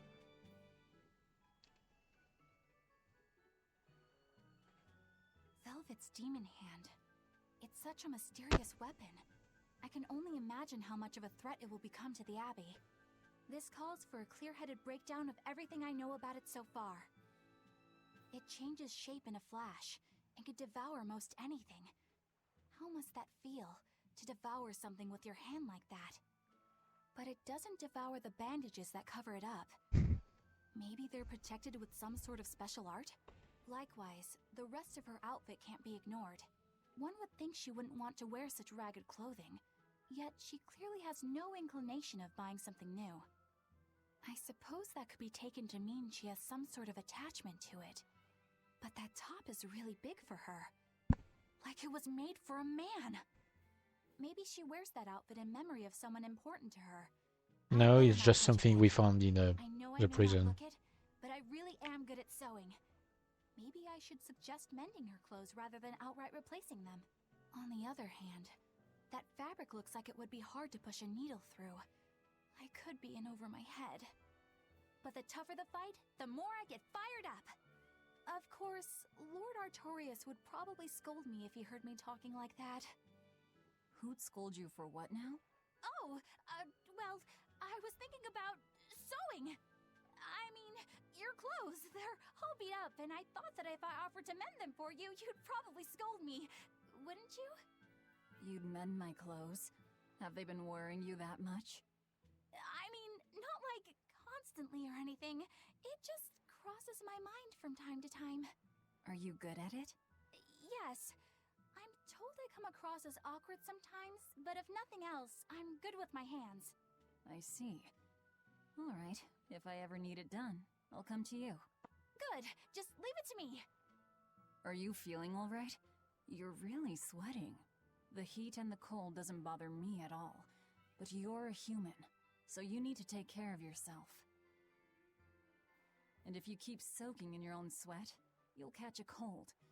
Besides, I don't imagine it feels that great. You should keep washing and bathing on your own schedule, like however you did before falling in with us. Just let me know and I'll make it work. Because the guys aren't considerate enough to stop and ask you if you need to. Sure. All right. Thanks. That was a surprisingly normal thing for her to say. I probably shouldn't bother with her clothes for now. We girls have to be considerate of each other. Okay, but that entire train of thoughts started with talking about her hand, her demon hand. I feel like she may have become lost in what she wanted to say. Okay, nice. Tell me more. Yep, okay. We got them all. In the area, at least. So let me show on the map, by the way. I could have done that from the start when we arrived here. We are here. So here is like the piece of land that here is a gorge, I guess. In Tales of Zestiria, this place. Oh, come on. I want to. Why do my mouse keep disappearing? My cursor keeps disappearing. It's annoying. In terms of Zestiria, this land would have been. Hang on. Can I? I can scroll the map, I guess, technically. Would have been here, like. Here. No, come on. Okay, maybe I can do that. Okay, we're here.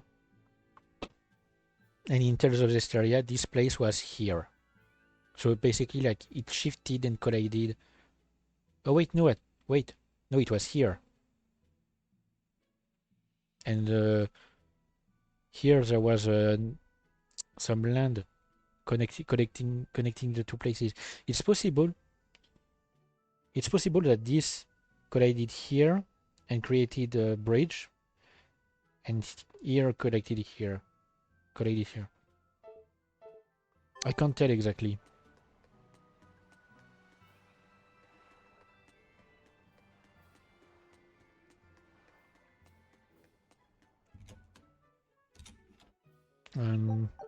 I'm just checking here to make sure that it appears on my map, even if I'm almost certain that there won't be any event available here. Like, it's just a storehouse. Nothing more. So, you guys made it. Whatever happened to that sword breaker? He's been dealt with. What are you doing here? After everything you said to me, I had a change of heart. I quit banditry.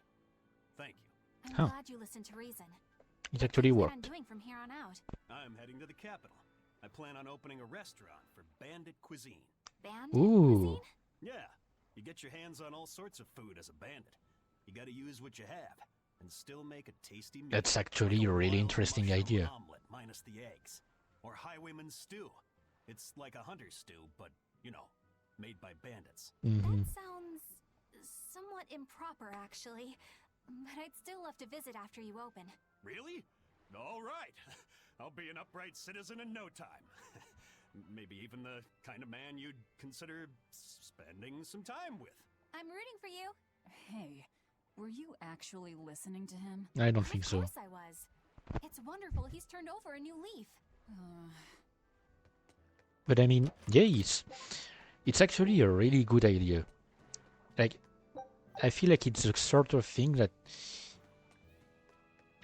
we could need to see more of, in a way. Essentially, like, people who have turned over a new leaf after a hard life, or after a life in less than legal things. I mean less than legal areas. But people who have turned over a new leaf, starting a job that is about showing others what it was like in their own life.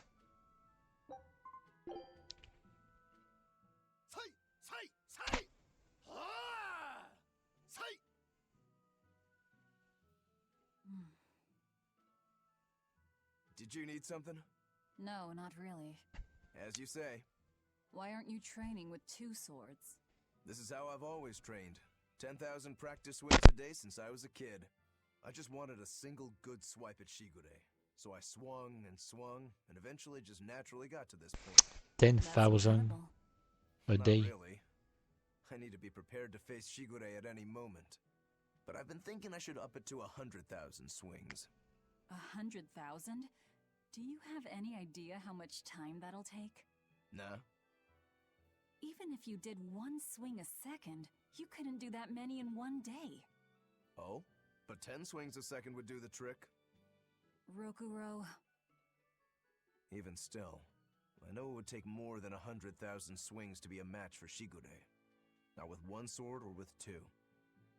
And you keep doing it despite knowing it's pointless? That seems a little odd. I'm trying to defeat an undefeatable adversary. The whole damned idea is daft, as you put it. All I can do is recognize the fact and give it my best shot. Well, that's one way of looking at it. If only I could figure out how to stay up all night and still feel rested. Now there's a challenge I can't beat. You need to go to bed. A lack of sleep will get you killed faster than a lack of practice. You're right. I'll do that.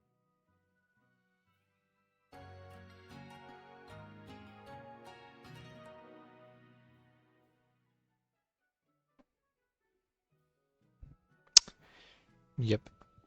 And I mean, like 10 swings a second.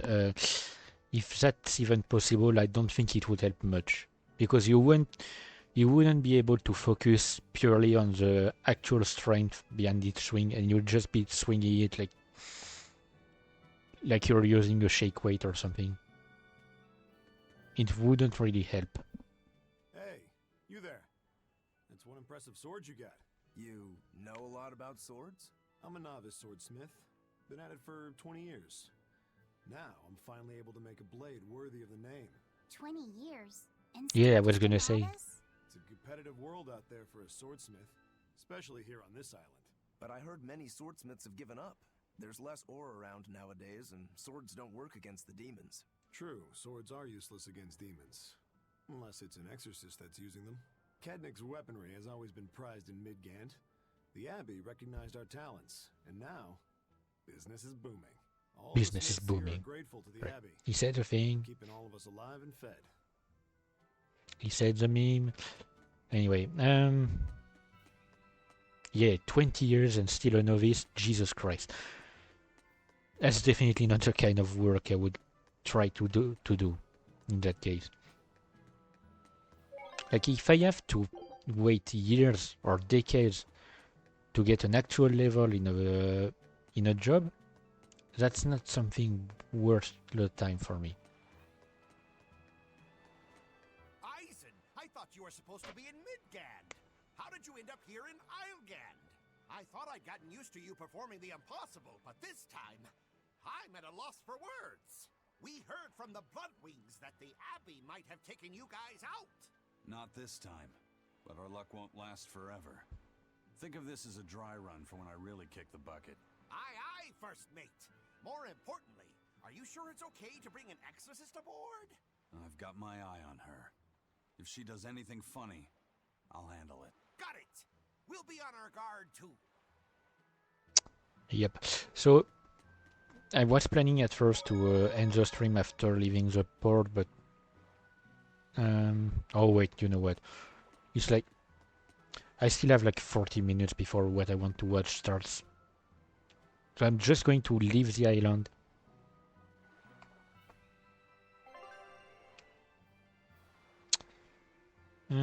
Sailing between continents, yes I know. So yeah, we've unlocked, although we can't use it currently at its full potential, we've unlocked the ability to travel between ports at our convenience, technically. I mean, it will be at our convenience later. So for now, we can only like go towards Isolt. I don't know how they. I don't remember how they pronounce it. In French, you would pronounce it Isolt because it's a name that some people have.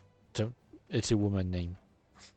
I gotta say, you guys look less like pirates and more like a circus troupe. Yep. Are you alright with having demons on board, Benwick? Not remotely an issue. If you're aboard this ship of misfits, you're a pirate. That's just our creed. At least, that's what the captain and the first mate always say. Speaking of the captain, what's Ifried like? Let's see. How do I put it? He's like if the sea were a person, and that person had a pointy beard. Huh. A bearded sea? Look, everybody on this ship is an outcast from society in some way. Despite that, Captain Ifried accepted us for who we are, and took us all on board. So he's a kind man. Well, would you say that the sea is kind?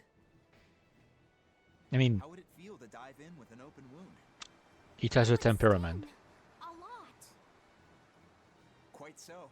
Some days he's calm and steady, and others he rages. He can be shallow, deep, even a whirlpool. Sounds like he's a little scary and hard to read. Yeah, sometimes it's hard to serve him, but that air of mystery keeps us around and makes us want to take those jumps. At the end of the day, the dread pirate Van Ifried is one hell of a guy. He sounds like Velvet in a lot of ways. Wait, what? How so? I didn't describe him right at all, did I? Benwick, we're changing course at once for Port Renede.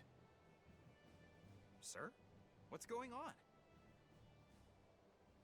3 of our men have collapsed from the Corsair Scourge. They first showed symptoms 3 days ago. How are you holding up? I'm still doing all right. But if this really started 3 days ago, that means we're all carrying it, doesn't it? That's what I'm afraid of. But if we head straight to Port Renede, we should be able to get medicine there. I'll check on everyone's condition. Make sure everyone stays hydrated, including yourself, understand? Sir, yes sir. All hands, assume emergency positions. The crew's holding up well for a bunch of folks at death's door. What do you mean? Is this Corsair Scourge fatal? Quite. No one knows what causes it, but it starts with a high fever and ends up with the body falling apart like sand. Like sand? Once, there was a great band of pirates who ruled the seas, but the disease spread through their ships and killed every one of them. That's why it's called the Corsair Scourge. Does that mean we've been infected as well? You humans, for sure. Only humans fall prey to the Corsair Scourge. Then it could have gotten to you too. Right, Moggy Lou? Oh, right. Alas, that my glorious saga should meet such an ignominious end! I can't allow our vessel to die from this. If you start to feel ill, speak up. I will. All right. We'll all be helping out in the search. Everyone but Eleanor, that is. Huh? Oh, why does she get to stay? I might be dying too, you know. You're a witch. Magic yourself healthy. Now quit whining and get going. Oh, not even a witch is safe from the ravages of the Reaper's curse! The Reaper's curse? Oh yeah, I guess she's not really familiar with it. With our dear Eisen.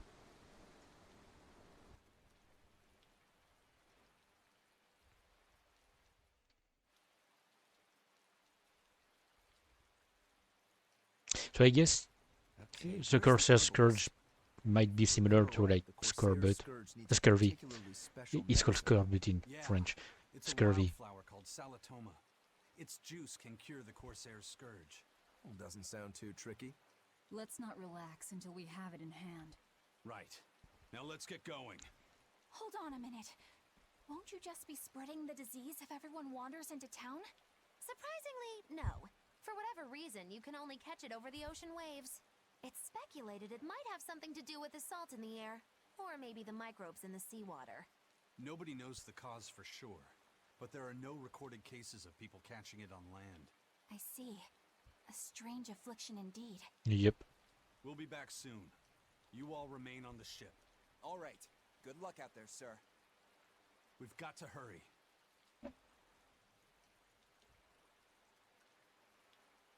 Salatoma. Is this really going to be necessary? What do you mean, Eleanor? Oh, nothing.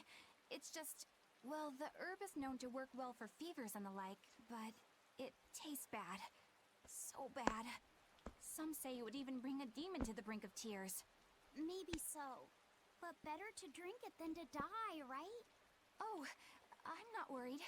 It just reminded me of stories from my childhood is all. You know what they say? Bitter medicine is the best for you. Take a look at this. The name Salitoma, to me, has always given me the idea that it might be something. I mean, it might have like a taste like salty tomato, something. I don't know. It's weird. Yes, Rusty. Hang on. Okay, we have what we need in this area. Scout ship setting sail. Oh, and I forgot to check area info. Those who sell these waters see visions of their past lives. Some say that a raper will take the souls of any who refuse to accept the truth of these visions. Let me check. Oh, wait. Oh, I had closed the. Okay. Doesn't matter. Why? So, on my to explain, on my phone, my browser is always set on like incognito, just because I don't want to have a search history that saves, and that would influence whatever I see when I search for something. I'd rather really see like the results of my search. So on Google, it gives me like the list of most popular recent searches. For some reason, it gave me chicken nuggets. So Tales of Berseria, Expedition Treasures. I need to find basically it was a. Okay. It's a Reddit post that I found that takes us. So the Asrasi. Asras, or Ashura, is a god and the previous incarnation of the protagonist Ruka Milda. Okay, but of what?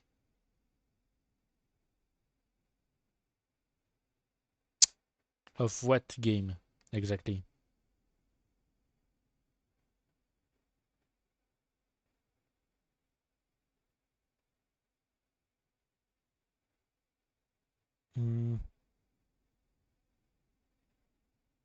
Hang on. I'm gonna see like which Tales of game Roka Milda is the protagonist of.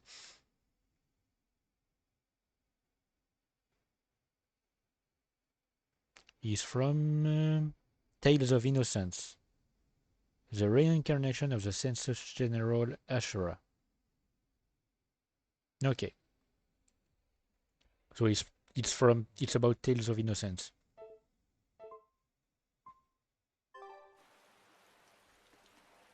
That Rokuro, always telling all of us except Eleanor to work harder.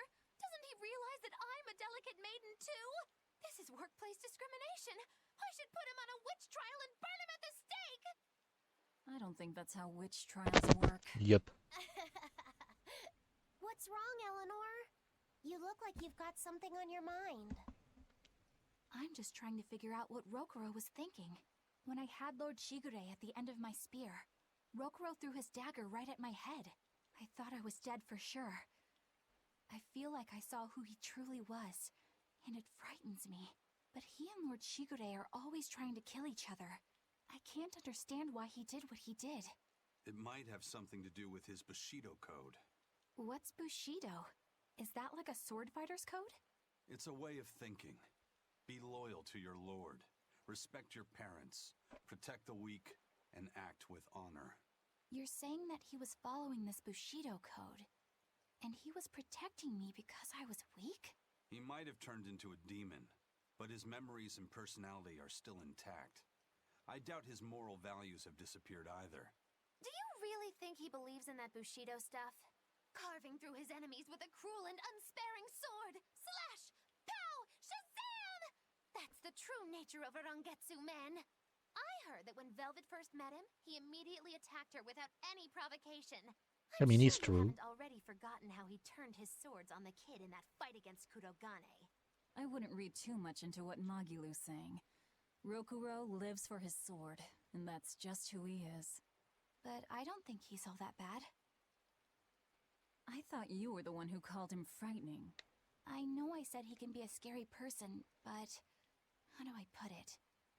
I do feel there's more to him than just wanting to cut people up. It's like he's more sensitive to other people's emotions than he might seem to be at first glance. A sword fighter has to sense his opponents on some level, right? I For a guess. crazed Makes sense, yep. demon, he's actually a nice guy. Is that it?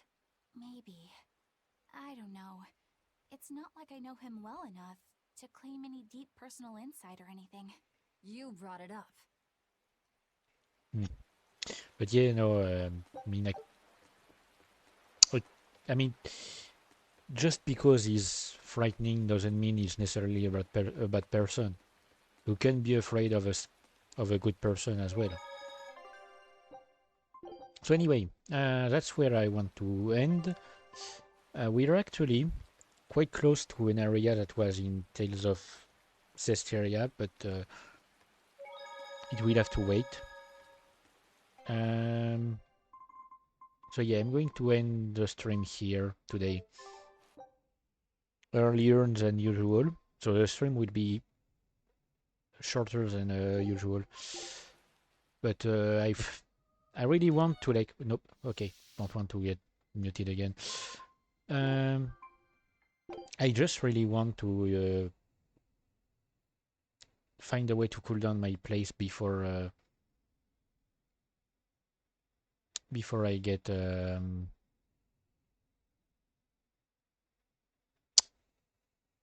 before I get to watch what I want to watch.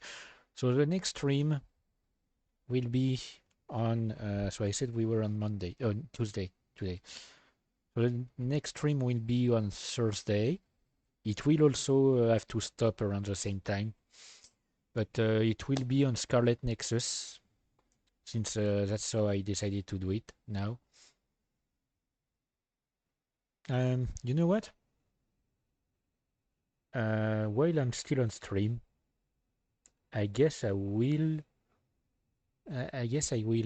try to. Hang on, where was it? Where?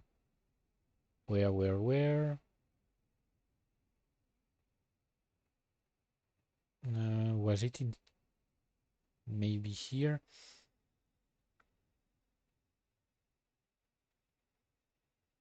No. Channel. Schedule.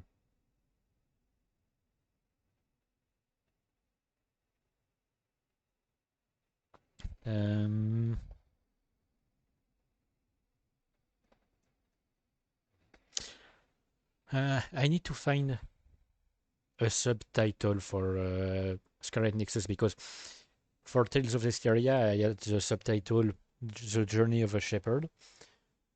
For Tales of Berseria I have A Quest for Revenge. So I need something about Scarlet Nexus that is both vague but relevant to the game itself.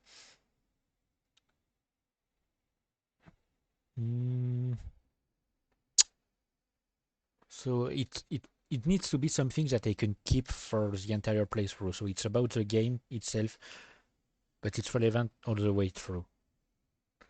So last time on Scarlet Nexus, we stopped after, after our first mission, if I remember correctly.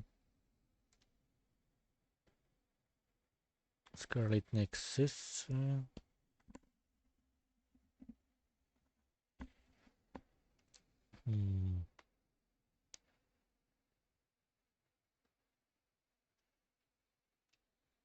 Let me think.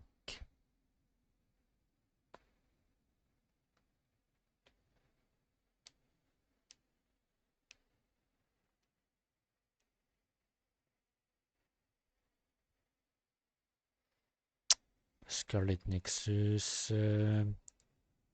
What would be a good...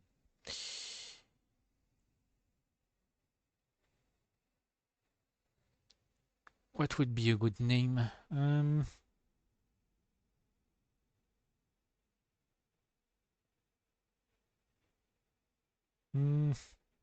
Oh, god damn it. I can't find it. Can't find one. Because I could have something in relation to power but in mind, but it would feel cheesy. Um,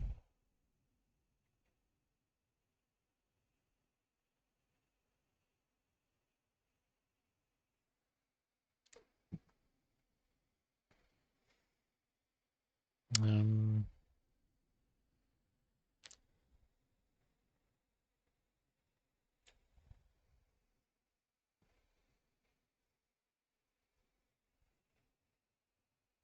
mm,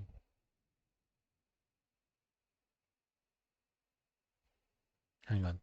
Journey of a Shepherd.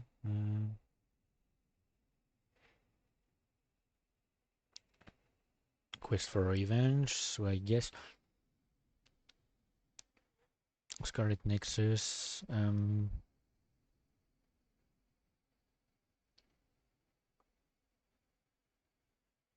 God damn it. I don't know. You know what? I'll think of something on my own. I'll end the stream right now. But I'm going to like put on a schedule for Scarlet Nexus. Oh wait, no. If I want to add it, it will have to like have a frequency.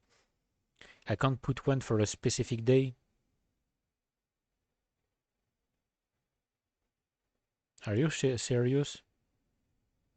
Okay, yeah, no. So you know what? We'll forget about the schedule because it's not going to work since I stream every 2 days, so I can't say it's every one specific day. It's stupid, our system. I'll see on my own because apparently they have something with Google that you can use.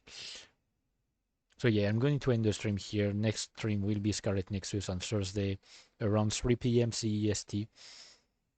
If I can, if I don't get like distracted by something else. And it will last for possibly up to 5 hours, at least until 8 p.m. CEST. So, yep. See you next time.